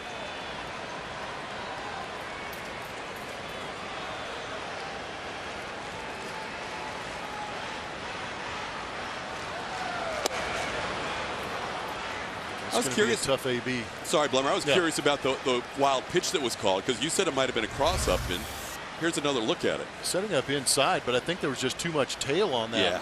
Ball just ran like crazy because you really didn't see Castillo come out of his crouch at all. It's a better look at where the baseball got Tony Kemp, but yeah, looking back at that, just kind of stabbed at it, but you'd expect a little bit better effort with a runner at third base. Yeah, I mean, that is a lot of movement. Yeah. And that's going away from the glove, from, you know, he has the backhand, but that's one, like you said, with runners at every base. And you know that Castillo probably has a pretty good idea about the movement from Aaron Bummer, so you got to kind of anticipate it. Kemp looks to be okay after scoring on that wild pitch where he was hit in the hand on the return throw. Here's Brantley with a 1-1 count. The base is full. Outside, 2-1. Bummer had to really rush his warm-up. No, that's a great point. We actually talked about that in between the inning break, or not the inning break, the pitching change break that we took. We were kind of surprised because when Don Cooper came out, it looked as if Bummer was just getting up. And then a couple of pitches later, he was in the game. Velocity's there, but a little bit of the command an issue right now for Bummer, falling behind 2-1 to Michael Brantley. Off the end of the bat. Wild pitches or pass balls here at Minute Maid Park are sometimes a scary issue because the ball can come back to the catcher in a hurry. And Kemp really had to hustle down the line and just barely beat that throw.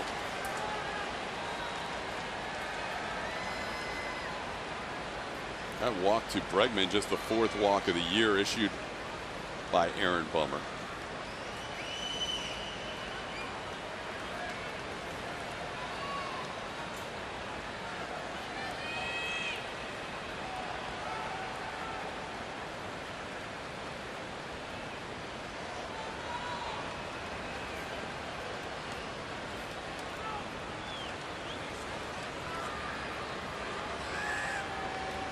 Then a long inning for Justin Verlander to sit in the dugout as well.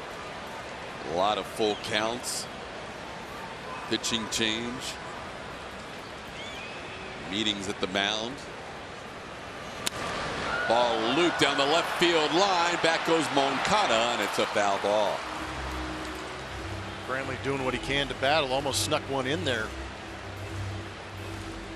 This has been already a 34-pitch, 22-minute inning. And another meeting. And another meeting.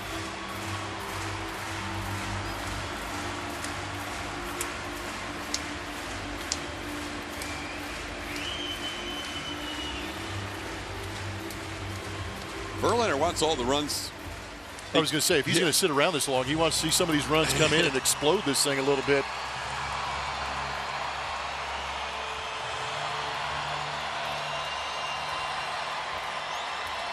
The Chicago White Sox are getting a really good idea of what Astros hitters can do to you.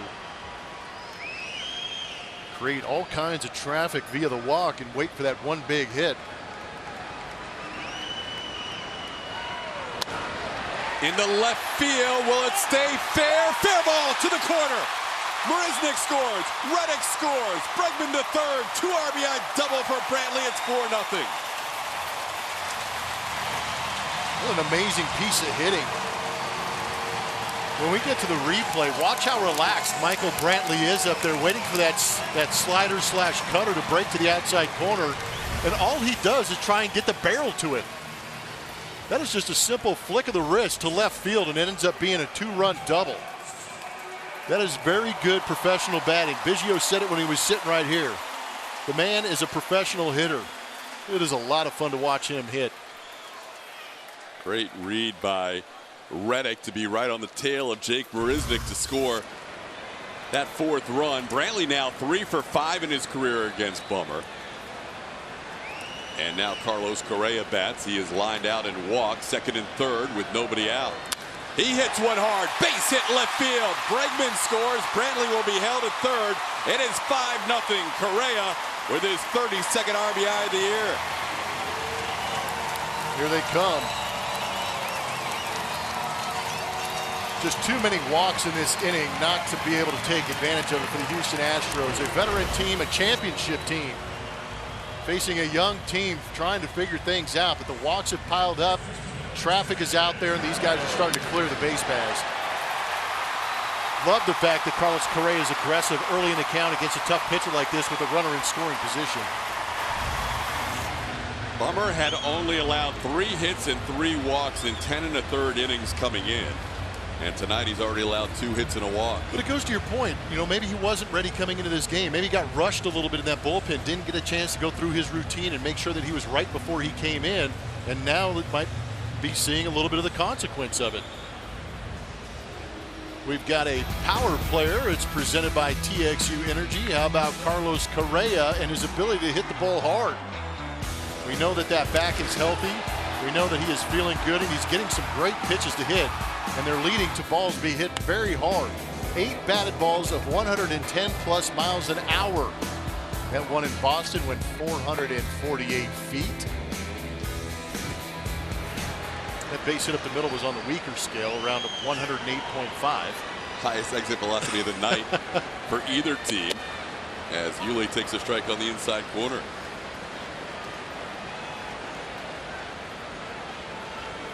Yuli got the scoring started for the Astros last inning with an opposite field solo home run.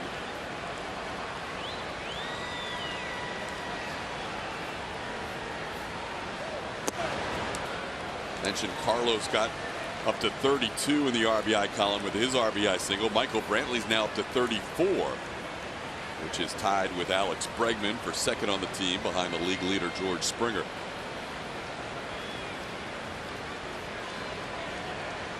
Still nobody out in the inning. 4 runs across.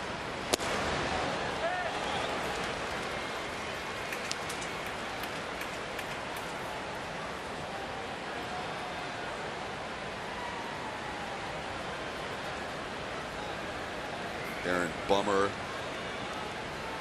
normally a high leverage guy, and sometimes the high leverage moment comes earlier than expected. And in this case, it came in the 5th inning. After Covey walked 2 in the top of the order was due up, and Bummer came into a situation with a 2-0 count. And it has not gone well for the White Sox since.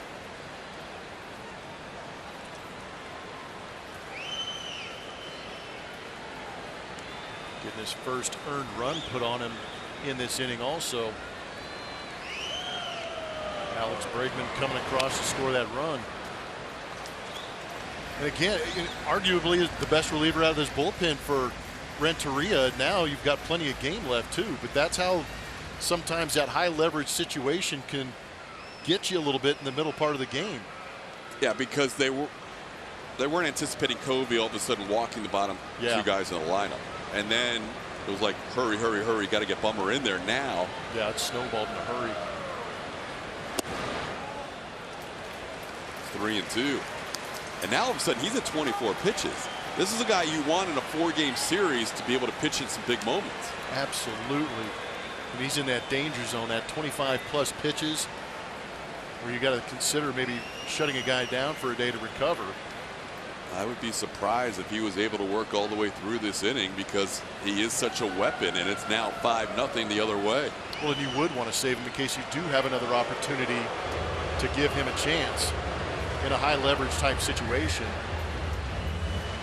They've had Ruiz getting loose out in that bullpen for a little while now, but Bummer hadn't pitched since the 17th, so he's well rested. But at the same time, 2 more games left in this series. At the same time, you don't want him throwing 35, 40 pitches in an outing.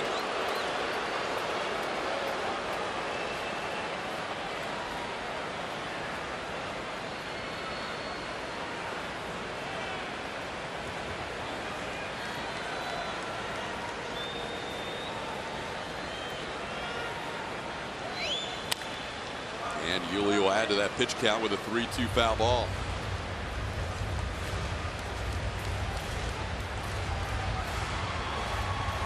Kemp went to 3-2 before he walked. Jake went to 3-2 before he walked. Reddick went to 3-2 before he walked. Bregman went to 3-2 before he walked. And now Yuli Gurriel with a 3-2 count. 40th pitch of the inning. Line drive caught by the shortstop Anderson. That is the first out of the inning for the White Sox. 40 pitches in and 25 pitches into the outing for Aaron Bummer. No Player Does More, presented by HEB. Aledmys Diaz, his last 9 games, really rolling for the Astros. Diaz, with a couple of hits tonight against the Chicago White Sox, is now 8 for 12 in his career against the Pale Hose. And he's been a really nice piece to the puzzle while Altuve's been on the IL. Yeah, absolutely. He has come on strong. A little bit of a rough start to the season, but he has been fantastic here in the last couple of weeks. Takes a pitch up and away for ball 1. He's got himself an opportunity here, and with that 27th pitch, that is the highest pitch count this season for Aaron Bummer.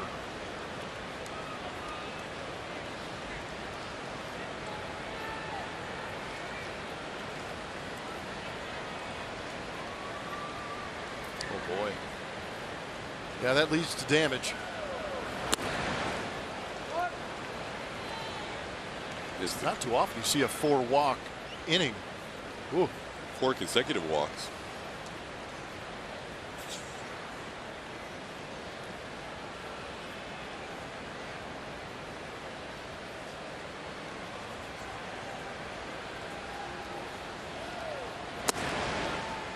Down and in, 2-1. 16 strikes, 13 balls for Aaron Bummer tonight of his 29 pitches. Ooh. They had to use a lot of their bullpen arms yesterday in a bullpen day. JV's just kind of chilling out. 32 minutes since he threw a pitch. We've got somebody in our bullpen up here I can't wait to talk to about this. Nolan? Yeah. Nolan's had to wait a long time too. He's probably feeling the same way that Justin is. Like, let me go. But he does appreciate the run support. We talked about it last year a lot, how he would be out there and it would be tough for the Astros to get him some runs. Had a tough win-loss record considering what his ERA was on the season last year. But a little bit different story this season for Justin Verlander as far as run support is concerned. This season, Astros are doing a very good job. Not the best, but they're doing good for him. He's averaging 5.6 runs of run support on the season. That is more than enough for a guy of Justin Verlander's caliber. That is phenomenal. Astros are doing a good job with 2 strikes, staying alive, forcing extra pitches.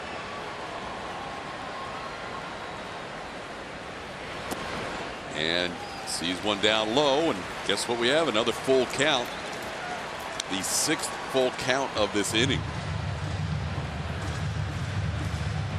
50 pitches have been made by White Sox pitching in this inning.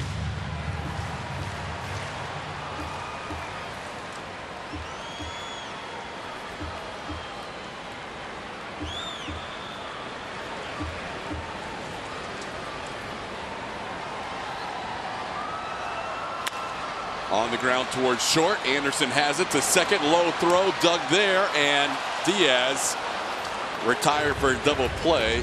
A.J. Hinch is going to want to hold up for a second to make sure that they get a look at the video, as Diaz claimed he felt like he was safe, but maybe not still running at full speed with that hamstring injury. A.J.'s looked at the video and says we're good.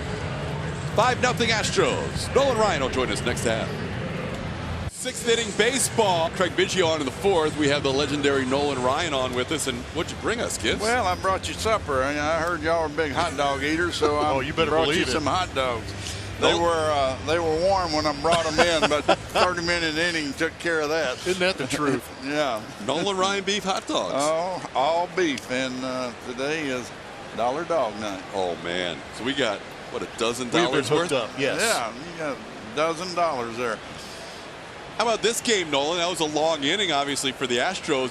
Justin Verlander hasn't thrown a pitch in a half an hour. Yeah, I know it. And, you know, when you're in a groove like he is, you hate to sit on that bench and have that kind of inning pass, because all he's doing is sitting there getting stiff.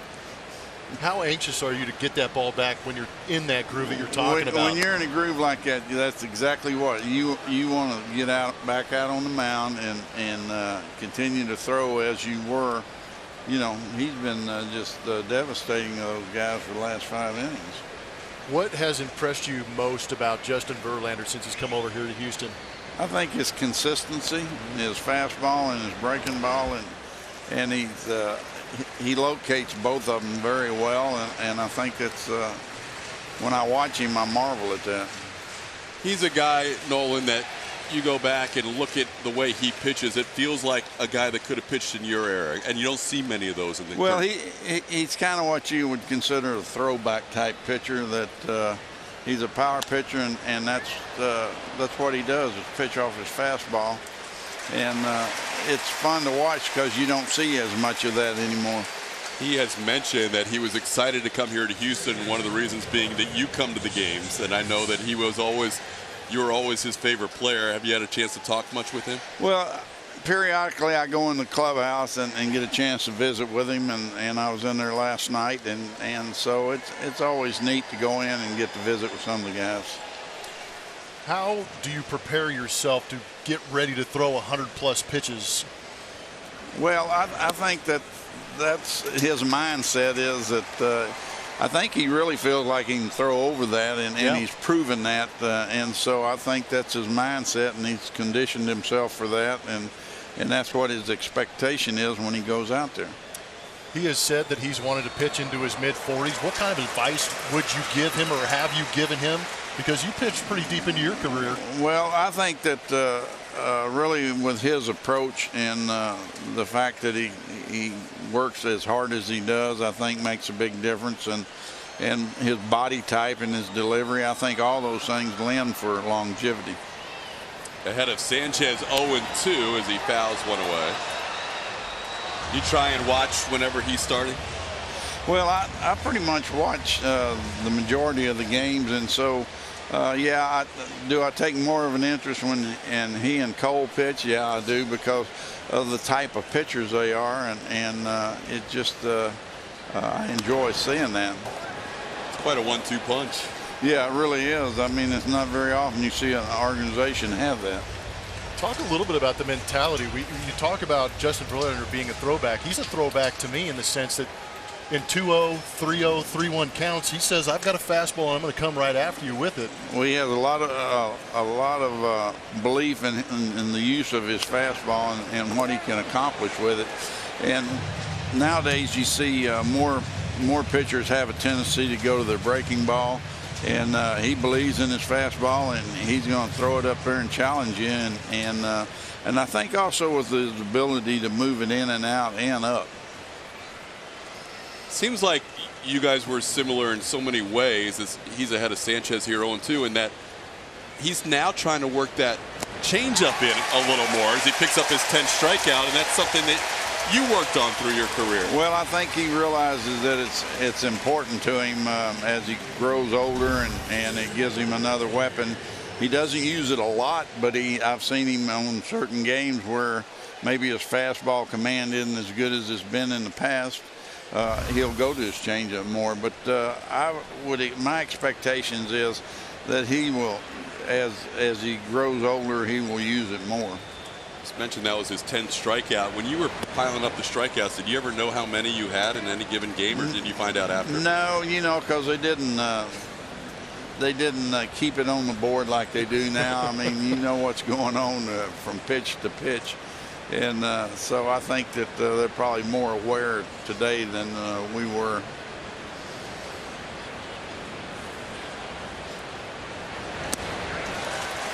It's remarkable stuff. You talked about the ability to be able to pitch for a long time. You had a very unique delivery. How hard is it to find that delivery for you and to be able to maintain it over the years and create that consistent release point? Well, that's the challenge is consistently having that delivery, so you have that release point. And it's like on certain nights you say, well, you didn't have it. Well, you just might not have had the timing and coordination to be able to do what he normally does. That slider has been so good lately. He just had a big swing and a miss over top of it, and now he's ahead 1-2. Little tapper towards first. Yuli will field it, get to the bag himself. Can we keep you for another half inning, or you have to go? Nolan Ryan, he's in the booth for another half inning. We're heading to the bottom half of the 6th. Astros lead 5-0. Twitter Tuesday continues. Tweet from Forrest W. Verlander and Cole? Question mark. I still take Ryan and Richard. Your 1-2 punch. Speaking of intimidating. How about that combo? Well, it's a shame that JR had that stroke because he was on top of his game that year, and he was as dominating as you could see. That guy could lose a baseball in his hand, huh? He had really big hands, and he had such a tight spin slider that it was just devastating. Well, that's what I wanted to ask you, because we've seen Garrett Cole's got a great slider. He's developed one, and so has Justin Verlander. How do these guys' sliders compare to what J.R. Richard had? Well, it's hard to say. I think on a given night these guys' sliders are as good, but I think that JR depended on his more. I think he had a really good fastball, but his wipeout pitch was a slider. Bottom half of the 6th inning. Our pleasure to be joined by Nolan Ryan in the booth. He joined us in the top half of the inning. Now with us in the bottom half. Astros leading 5-0. And Nolan, what a run it's been for the Astros recently. You got the last 2 years. 2015, of course, was a wild card year. The last 2 years of over 100 wins, and they're looking every bit as good as they have the last 2 years, or what we've seen in the first 48 games this year. Well, I think it's pretty exciting with the way they're playing and the confidence in which they're playing and the strength of their bullpen. I just think that overall they're probably a stronger club this year than they've been any other year. Wow, that's saying something. 101 and 103 wins. Like that back into that. It's going to be fun to see what they end up finishing in, and if they don't have some kind of critical injury, I just expect them. And they have so much depth, though. They're not as subject to have an injury that's going to impact them as much. you were in an era where the starters like to get the ball into the 9th inning and hand off or start the handshake line with a complete game. That doesn't happen as often now. How much do you enjoy watching the 8th and 9th inning guys here with Ryan Pressly and Roberto? Well, you know, we have such a strong back of the bullpen that you feel really good when they come in, and they've been so consistent, and Ryan Pressly has just been phenomenal. And so you feel good when they go to the bullpen, and even though your starter has been giving you what you'd hope for, it sure makes a lot of sense to go those guys. Pitching in the big leagues is tough, and there's more discrepancy. We've talked about it earlier in this ball game, the difference between the very good teams and some of the average, below average teams. Did you change your mentality at all depending on who you're facing, or did you just go right after them, whoever they were? Well, it really depended on the hitter, but I stayed pretty much to my style of pitching unless there was a hitter in that lineup in a situation where I felt like I needed to give him a different look or because of the quality of that hitter. We talked earlier about how Justin Verlander uses so much of the information that he gathers from the Astros, and there's so much information out there now, so much more than when you were pitching. Did you wish you had that much information? I would like to have the information that they have today, because it couldn't do anything but help you. And you know, you'd like to know in situations what a hitter's strengths and weaknesses are. And that's what I wanted to know, was what were their strengths and weaknesses. Tony Kemp with another base hit. He's into second base with a double. He's been on base back-to-back plate appearances, a walk last time and scored a run.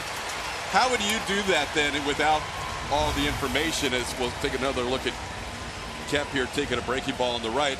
Would you keep mental notes and try to remember how you got certain guys out? Well, I was able to remember at-bats with certain hitters, and I knew what I wanted to try to do with them.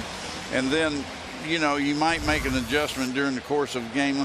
You take a George Brett or Rod Carew, you know, you didn't give them the same look. I tried to change them up every at-bat, and for them not to be able to look certain pitches off of me in certain situations. At what point in your career did you bring that changeup in, or have you always had that? Well, because you've always had that great 12-6 curveball and obviously the fastball. It was halfway into my career because, you know, I threw with my arm speed. I always threw my changeup way too hard, and it wasn't effective. And so, once I learned the circle changeup, that made a big difference. Here's Jake Marisnick. I have to share a story with you that Terry Francona told last time he was in town. Terry said he couldn't understand why, but he actually had decent success early in his career against you. And he said one day he was in the weight room, he was the only one there, and you walked up to him, and after he had a hit or two the night before, you said, "Nice job, young man, on what you did last night." And Terry said, "Thank you very much." And then you said, "It might be time for a bow tie." Terry Francona said he didn't get a hit against you the rest of his career. Well, you know, you got to do what you got to do. You know, Billy Hatcher, when he played here, he used to ask me, "How many bow ties are we going to throw tonight?" He said, "We're going to throw tonight." And I said, "I don't know, maybe a couple." And Satchel Paige was the one that gave me that. One time I was talking to Satchel, and he said, "Nolan, you know what the best pitch in baseball is?" And I said, "Well, it's a fastball." And he said, "No, it's a bow tie." And I said, "What's a bow tie?" And he said, "You throw it right here." Where were you right. It's a very effective pitch. We're on camera. Where was that pitch supposed to go? Right here. Tighten them up. It was a very effective pitch. Does it amaze you talking about the pitching end? That's kind of a lost art. It in is this a game. lost art, you know, and pitching is an art. It's very effective if you use it properly, and but you just don't see pitchers work on that and take advantage of it. 3-1 the count to Jake Marisnick. I love that Billy Hatcher, who's got quite a personality, would ask you, how many bow ties are we going to? Yeah, and if I threw one, I'd turn, look in left field, and he'd take his hat off and tip it. Would he really? Are you serious? Oh, yeah, no, he would. And if you get a bow tie, don't think about heading to the mound, because this could happen. What did you say? Now That picture's gotten a lot of mileage, I'll tell you. rightfully so. Well. That's inside, ball 4. Jake Marisnick draws a walk, and they turn it over to the top of the lineup.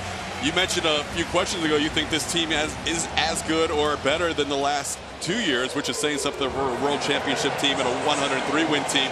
This team seems to have everything in place, like you said, and they turn the lineup over so well to the top. Well, they do, and you know, I don't know of another team that the bottom third of the lineup has the potential that this does to score runs. And so as a pitcher pitching against them, you don't get a breather in a game against the Astros, because their 7th, 8th, and 9th hitter are going to be as tough to pitch to as the front of the lineup.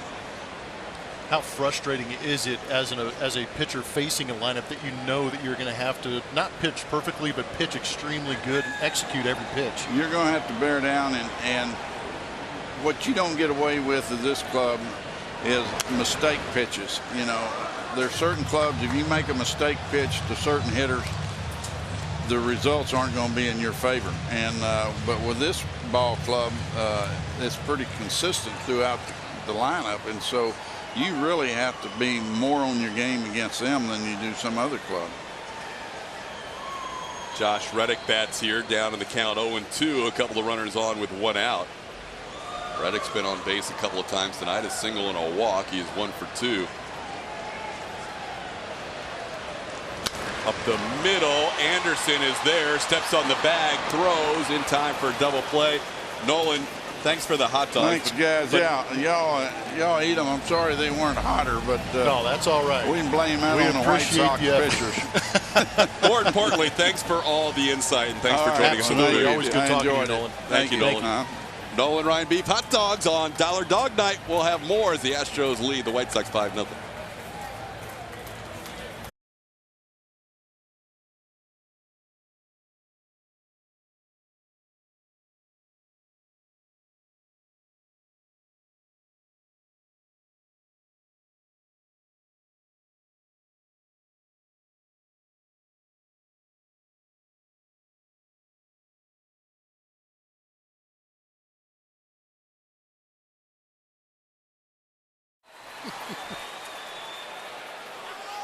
Okay, so we say goodbye to Nolan Ryan. Unfortunately. But we have a catcher's interference. So for the second straight time, Alex Bregman bats with the bases loaded. There was no double play. And we see it happen to Josh Reddick quite frequently, but there wasn't an immediate call. Well, because they have to let the play play out. True. So once the play plays out, then the offense takes whatever they want, either the result of the play or the catcher's interference. Obviously, they declined the double play, and now pop-up. And Abreu makes the catch. It was infield fly rule anyhow. And Abreu's telling Castillo, I got this, don't worry. So Bregman swings to the first pitch. We said goodbye to Nolan. We turned around, and the Astros were still on the field on the bases. Yeah. That was an interesting string of events. We've seen that happen to Josh a lot. So he's pointing, and he's letting the play out. So they turn the double play, and then obviously the Astros say, we'll take the catcher's interference. We don't like that. Yeah, we don't like the double play. So Bregman pops up on the first pitch, and now Michael Brantley bats with the bases juiced and 2 outs. Somebody go get Nolan. We're not done yet. I could seriously talk to him the entire length of a game. And first pitch swinging is Brantley, and he pops up. So it took only 2 more pitches for Ruiz to get out of the inning. The Astros still go down in the 6th without a run, but they strand 3 instead of 1. It's still 5-0 heading to the 7th. We're back here at Minute Maid Park. Give you a pitching performance, and it's brought to you by Kubota. There you see the line on Justin Verlander. We've seen a very good mix of the fastball. The slider has been off the charts. Probably the best one we've seen all season long from Justin Verlander. He has 10 strikeouts. He did walk a batter. It was Yonder Alonso back in that 2nd inning. He's had a couple of long breaks in between with some of the base runners that the offense has put out there for him. They've given him a 5-run lead. Now he is back on the mound going back to work against this White Sox lineup. Pitch count at 76 after 6 innings as he faces Yohan Moncada, who fouls 1 straight back. Moncada has struggled tonight against Verlander. A couple of strikeouts. Justin up to 10 strikeouts through 6 innings. Has at least 1 in every inning and struck out the side in the 3rd.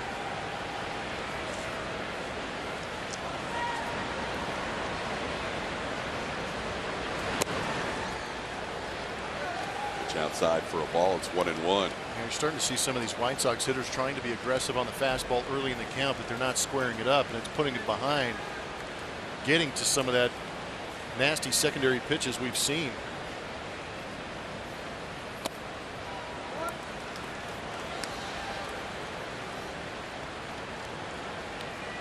Lone base runner allowed by Verlander. 2-out walk back in the second inning. He has retired 13 in a row since the walk to Alonso.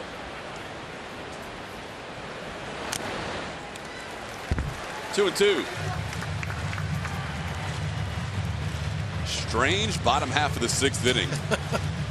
It's been a strange couple of innings for Verlander in the dugout. He had to wait for over half an hour for the bottom of the fifth.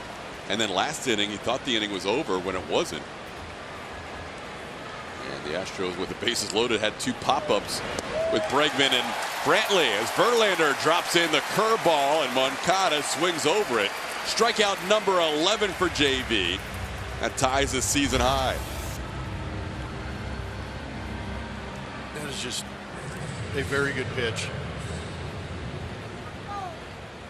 The mind sees it one way, and there's just so much more spin on that ball that it gets past where your mind can even imagine where that's going to be, and you swing and miss. Here is Abreu, career .366 against Verlander. 0 for 2 tonight. Fly ball, deep center field. Jake all the way back. He's at the wall, and this ball's gone. First hit allowed tonight by Justin Verlander is a solo home run, 1 out into the seventh inning. 6th career home run for Abreu against JV, and the fans are going to recognize what Verlander's done. That was the one guy in the lineup you really had to worry about when we started talking about some of the numbers that Justin Verlander was putting up. Middle down, and Verlander had an idea off the bat that this might get out. And if you know, if it was in reach of Jake Marisnick, he was going to get back there and give it his best effort, just too far up that wall. He's like, that guy again? 12th home run of the year allowed by Verlander. 10 of the 12 have been solo home runs. The other 2 have been 2-run home runs. So it's now a 5-1 game. Verlander going 6 1/3 innings of no-hit baseball. Striking out 11. That would have been a cool night to have Verlander throw a no-no when Nolan Ryan was in the booth. It was setting up beautifully. 0-1 pitch is fouled up, fouled away, and even though Yuli gives it a look, he's going to run out of room.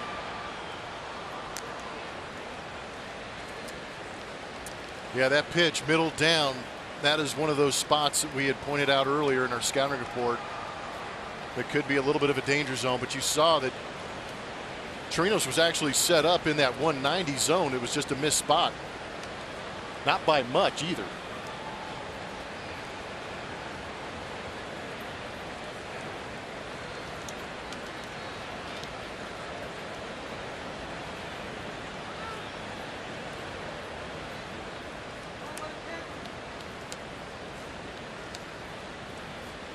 Astros will get the bullpen shuffling a little bit. Nobody really warming up.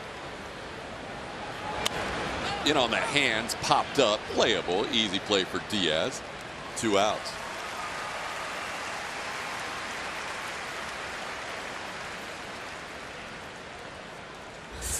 On Friday, after the Astros face the Boston Red Sox in the ALCS rematch, fans can stay late for Friday Night Fireworks, presented by ConocoPhillips. To check out Friday's theme or to get your tickets, visit astros.com/Friday night. Friday looks like, as long as there's no change in the rotation for the Red Sox, looks like it's going to be Chris Sale against Wade Miley. That should be a good rematch. I agree. Get here early for that one too. Astros able to get Sale out of the game after 5 1/3 innings. Miley didn't have the best defense behind him that day and ended up going 5 innings. And the Astros would lose. Neither of the starters took a decision in that outing. Eloy Jimenez down to the count 0-1. He has seen a lot of fastball slider combos from Justin Verlander tonight. You know what else is interesting about this start tonight for Justin Verlander too is it matches his season high in strikeouts with 11, but it's only the second game this season he's had double-digit strikeouts. That's right. His teammate Garrett Cole has been lighting up the strikeout totals this year with multiple double-digit strikeout outings. Jimenez is just not able to lay off that pitch. Yeah, there's a lot of movement in that swing, and once it gets going, it's tough to slow down. Called third strike. Give him a dozen strikeouts. He's through 7 with a one-hitter, and the Astros lead 5-1.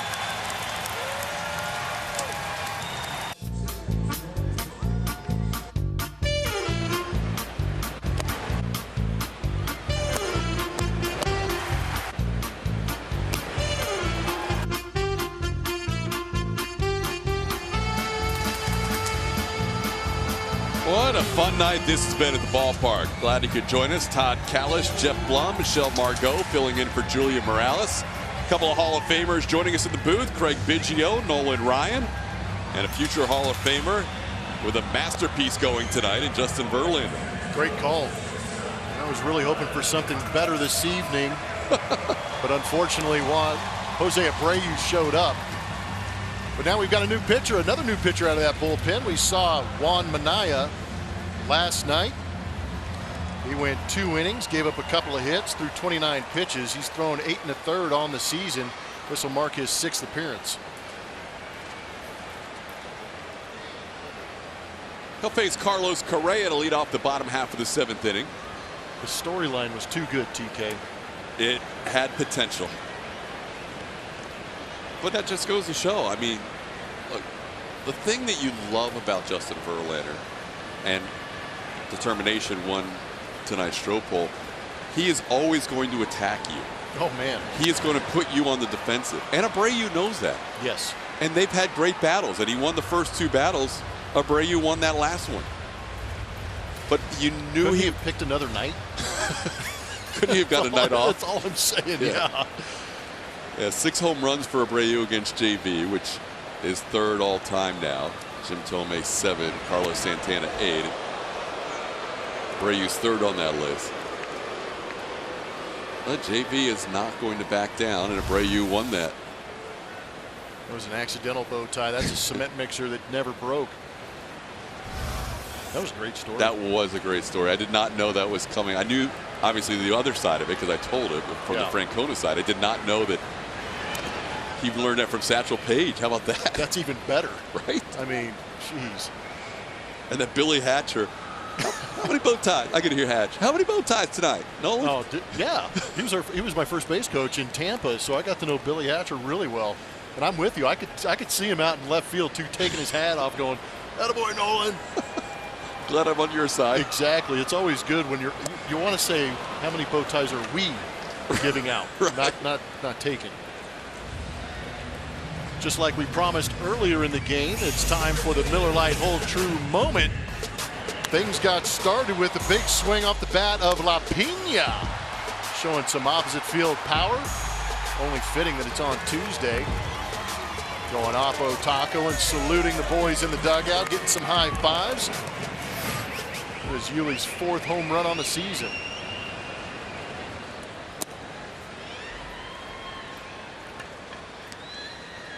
Want to know the count to Gurriel.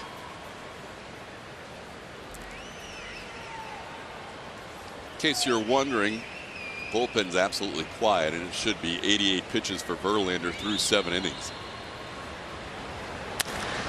There's a base hit. Yuli has a multi-hit game. He's 2 for 4.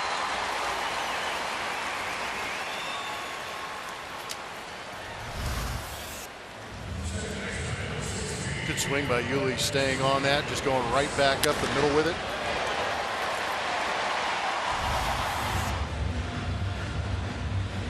The Cuban compadres, Gurriel and Aledmys Diaz, combining for 4 hits today. Here's Aledmys 2 for 3. Grounder didn't do a double play his last time up, but a single in the 2nd and a single in the 4th.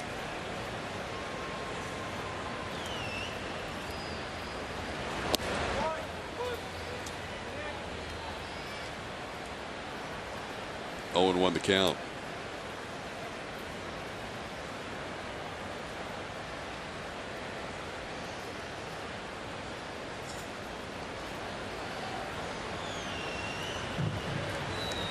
You know, it's funny because when Nolan was up here, and it's still, well, what inning was it? 6th inning, so it's still a ways to go for Justin to throw the no-hitter. In the art of broadcasting, when Nolan was pitching back then, you would say no-hitter all the time.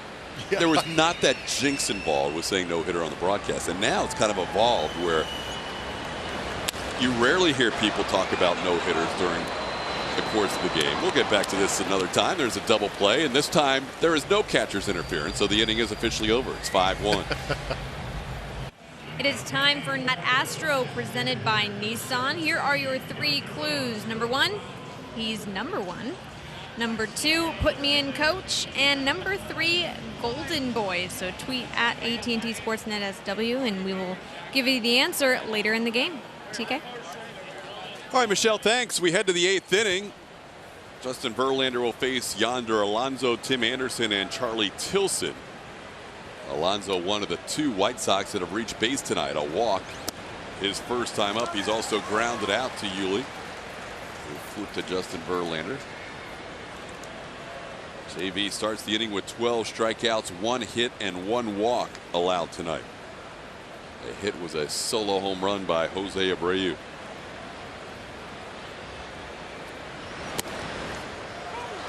Drops in the curveball. It's 0-2. Verlander's had 28 swinging strikes tonight. 14 on the slider, 10 on the fastball, and 4 on the curveball. Tried to get another swinging strike on the slider, but it's down and in. It's 1-2.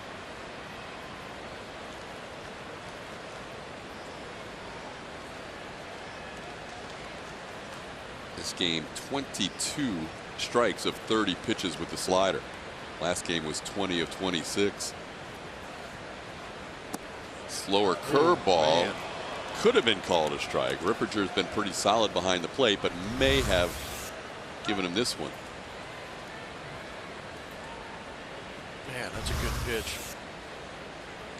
Not going to be able to get them all, but we've seen some inconsistency throughout the year with that pitch from Justin Verlander as far as it being called strikes. Justin's making the call, and Yuli's going to come in and make the basket catch. Willie Mays Hayes. Get to Minute Maid Park early this Saturday for Bayou Bash before the Astros take on the Red Sox in the ALCS rematch. Bayou Bash kicks off at 3 p.m. for all ticketed fans and features live music, good food, and activities for the whole family. You can even spice it up with a special Alex Bregman replica jersey and crawfish add-on package. Visit Astros.com/Bayou Bash to learn more. Here's Tim Anderson. Anderson and Alonso are the 2 guys in the lineup that have not struck out tonight against Verlander. Anderson has lined out to right and grounded out to second. Yuli is a pretty chill guy by nature, pretty calm guy, but I've got to think once he called off Justin Verlander, he said, I better catch this. Heck yeah. I am not dropping this baseball. No, the pop-ups in the last week have been a real nemesis of Astros pitching. I've got to think there's, as if Nolan Ryan, our guest in the booth, was on the mound, there would be a level of intimidation if Nolan's calling for the pop-up. You call him off and then don't make the play. Could you imagine? No, I would not want to be that guy. Yeah. Another bow tie to a teammate. Bow tie from your teammate. Yeah, it might be the Robin Ventura treatment. 1-2 the count. Good stuff tonight. Nolan Ryan, Craig Biggio, thanks to them for joining us on the broadcast. Yeah, it's outstanding to be able to have Hall of Famers in your organization, but then add the personalities that those guys bring and some of the knowledge makes it that much more special. Broken bat past Verlander. Diaz is there. Anderson runs well, but that's pretty routine for a let miss. Second out of the inning.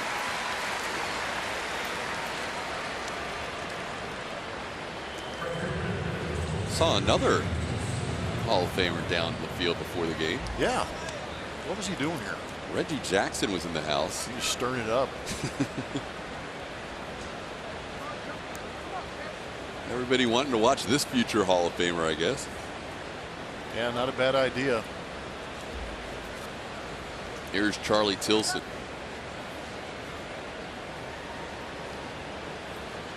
Tilson, a strikeout victim, and also has flied out to left.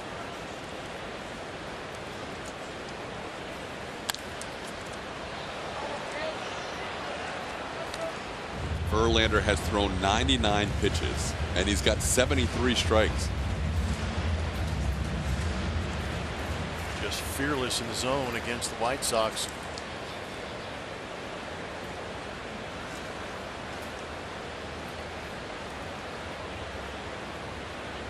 The only inning where it took him a little while to get the wheels rolling was that 6th inning after the long delay. Yep. And even then, it wasn't like he was struggling with his command. He just worked a couple of deeper counts the first couple of batters. Yeah, it just meant the first couple of pitches were 93, 94 instead of 95, 96.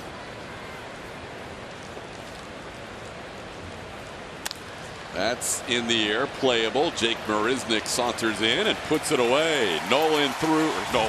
Justin Verlander through 8, leading 5-1. Presented by Toyota. The Astros at Minute Maid Park have been lethal this year. 17-4. It all started out with a perfect homestand to kick off the home schedule, sweeping the A's and the Yankees, and they have not looked back.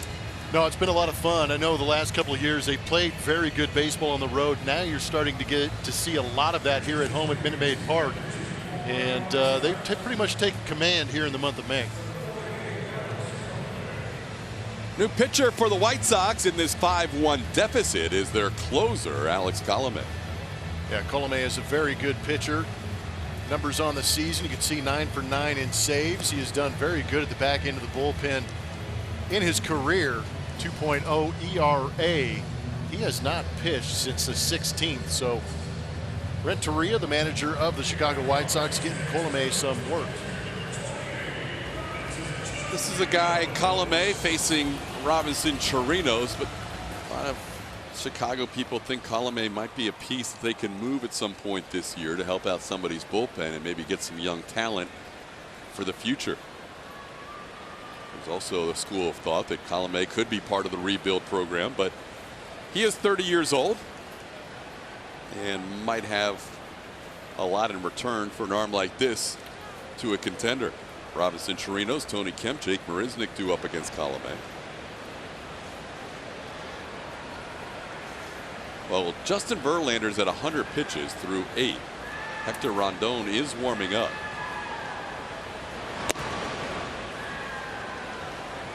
Verlander's allowed 1 hit, solo home run through 8. It has not been a taxing 101 pitches. The only thing that's been taxing, not when he's been on the mound, is the amount of time it's taken to get to the 9th inning. Seriously, it's going to be about a 3-hour game when it's said and done. Normally, when you're pitching that well, you're in the 220, 230, 240 range. Yeah, he wasn't getting any help from the opponent. No. So we'll see. But right now, Hector Rondon is warming up. 1-1 pitch is popped high in the air. Playable. Abreu is there. So is Sanchez, and Abreu puts it away. Michelle. Download the AT&T Sportsnet app from iTunes or Google Play, or go to attsportsnet.com to stream from your computer. Log in with your cable account information, and you are all set. It is available to customers whose TV subscription includes AT&T Sportsnet. It is subject to blackouts and territorial restrictions apply. TK? Thank you, Michelle. Tony Kemp, the batter, been on base a couple of times. A walk, a double, scored a run. Also is grounded out tonight.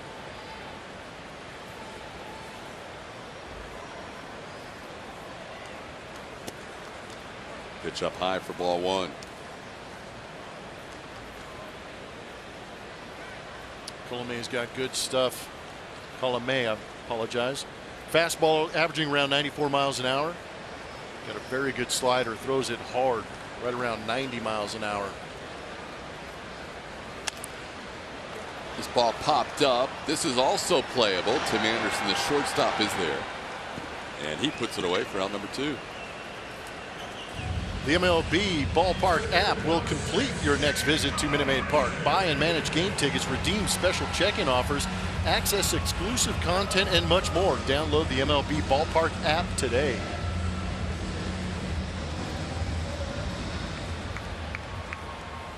Jake Marisnick, a couple of walks tonight, is also grounded out.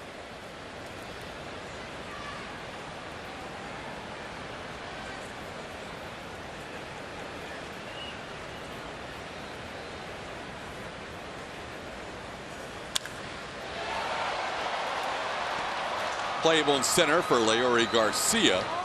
We're through 8. See if Verlander comes out for the 9th in this 5-1. On AT&T Sports, brought to you by Toyota. Let's go places. And by Gallery Furniture. Gallery saves you money and delivers today. We're back for the 9th inning. Justin Verlander turns in a masterpiece tonight against the Chicago White Sox. Just 1 base hit allowed and 1 walk in 8 innings of work. And he turns it over in the 9th to Hector Rondon. Not a bad guy to turn it over to on the season. A 2.30 ERA. 17 appearances this season and a 13 strike out to 4 walk ratio. He will face the 9, 1, and 2 hitters for the White Sox in this game. Yolmer Sanchez to lead things off. Verlander leaves after 100 pitches. 50 fastballs, 33 sliders, 16 curves, and a changeup. Slider again tonight, such a big pitch for him, as the first pitch from Rondon goes all the way through the backstop. That was an outstanding night for Justin. How about his last 3? No. Home against Texas, 7 innings of 1-hit shutout baseball. In Detroit, 7 innings of 2-hit solo home run, 1-run baseball. Tonight, 8 innings, 1 hit, solo home run, only run allowed. And you've had 3 pitchers in your rotation top out at 12 strikeouts on the season in 1 game. Right. 3 guys. Peacock, Garrett They're Cole. all tied for season high in strikeouts for a starter. Yeah, the numbers are amazing. Let's throw out the Monterey start. So games at sea level. I like it. The games at sea level. The last 6 starts. 2 hit, let's count tonight. 1 hit, 2 hits, 1 hit. So the last 7 starts. 1 hit, 2 hit, 1 hit. 2 hits, 4 hits, 3 hits, 2 hits. Every run he's allowed in those 7 starts has been a solo home run. And by every run, we're talking about 6 total runs in those 7 starts. Well, we said earlier coming into this game, in the last 2 ball games, he's held the opponents to an .067 batting average. That will get better in the last 3. It's going to drop from .067. But he was already leading the league in opponent batting average, if I'm not mistaken. Leading the majors. Yeah, all of Major League Baseball coming into this game with a 154 batting average against. Kevin Eschenfelder and Mike Stanton are going to be talking about that in our Astros postgame show presented by Whataburger. Verlander in command tonight. Astros home run streak continues, now up to 18 games, 1 shy of the franchise mark, and we'll have some interviews afterwards as well. I'm sure AJ is going to be asked probably the first question about Verlander and whether or not he wanted him out there for the 9th. Usually AJ will check with his ace, and we'll find out after the game. I think that's right. I think he would have gone down and had the conversation with Justin, and they would have figured things out a little bit. But you and I both know if it wasn't for 1 pitch, he'd be right back out there with a very good pitch count. Rondon, after a battle, 8-pitch walk to Yolmer Sanchez to start the 9th inning. We're going to reveal who that Astro is. Presented to you by Nissan. He's number 1. Put me in, coach. Golden Boy. Who is it? Darren Erstead. Great teammate, great baseball player. Number 1 overall pick by the Angels in 1995. He is a current head baseball coach at Nebraska. Gold Glove winner as a left fielder, center fielder, and first baseman. And he also did something out of the leadoff spot that you don't see too often. Driving in 100, scoring 100. Something that George is going to do maybe multiple times if he continues at this pace in his career. Yeah, you're right about that. That's a rare feat for a guy leading off, and that was before you had power hitters in that leadoff spot. He's also won a National Football Championship and a World Series title. That's pretty cool. I think it might be the only one ever. That makes sense too. Everybody that talks about Darren Erstad says exactly what you said about how good a teammate he was. Oh, so what made him such a good teammate? Well, once you got past the fear of his intensity, right, he was an amazing teammate because he motivated you just in how he prepared for games, how he played the game hard day in, day out. And I had a chance to play with him here in Houston, and we were the reserve guys on the bench. So that was not a role that Darren was normally accustomed to. So that was part of the fun for us, is watching him adjust to that. But I think his preparation was as if he was going to play every single day as the starter. Just he didn't go running out there for the first pitch. I've heard that. It's almost like he took that football mentality into baseball. That's a great call. Yeah, there was one game early in the season. Swing and a miss. Garcia goes down. First strikeout for Rondon. Battle for the American League continues in Houston this weekend as the 2017 and 18 champs collide at Minute Maid Park. It's Red Sox and Astros bring the home field advantage. And let's take it back. For tickets, visit astros.com/tickets or call 1-877-9-ASTROS.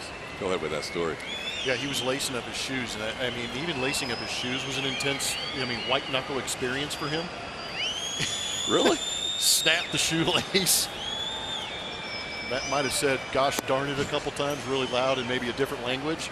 And then storm off to the equipment guy, get a new shoelace, come back, lace that bad boy up, and then just go right back to white knuckling that thing down. I don't know how he felt his feet with as hard as it looked like he was tying his shoes. On Moncada, the batter, takes a strike. 1-1 to count. Astros leading 5-1. One runner on and one out. About that time.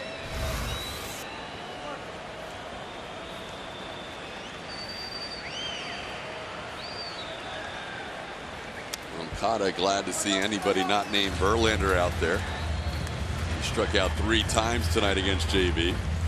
He's got himself in a tough spot right here, looking at number 4 with a 1-2 count against Hector.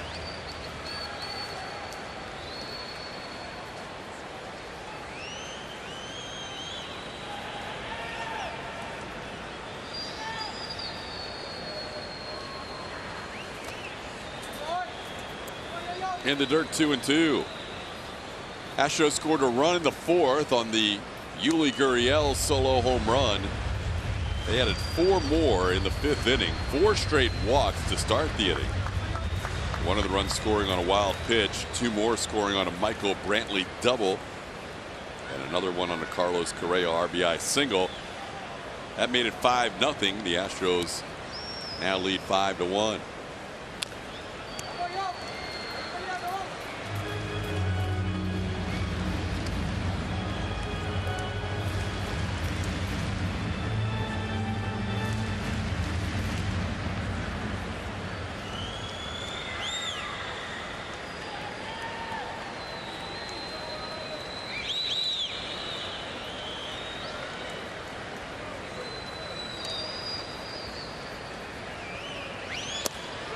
Called third strike. Got him with a 96-mile-an-hour fastball. Back-to-back strikeouts for Rondon. Nicely done by Hector. Just rushed it past Moncada. Didn't have an answer. Might have been looking for a little something with a wrinkle, but it didn't break.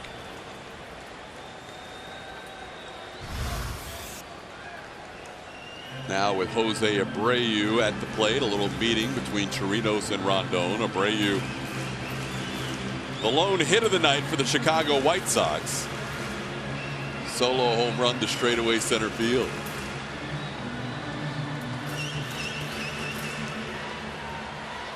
Abreu's 11th home run of the year and his 6th of his career against Verlander. That was it allowed by JV tonight. 8 innings of 1-hit baseball. 1 walk and 12 strikeouts. Little tapper Chirinos or Rondon, as Chirinos makes the play in time. The Astros are winners tonight. A combined one-hitter. 8 brilliant innings from Justin Verlander, and Hector Rondon finishes it off in the 9th. Astros win it 5-1, scoring 4 runs in the 5th inning. We'll have more, including the post-game show, coming up after this.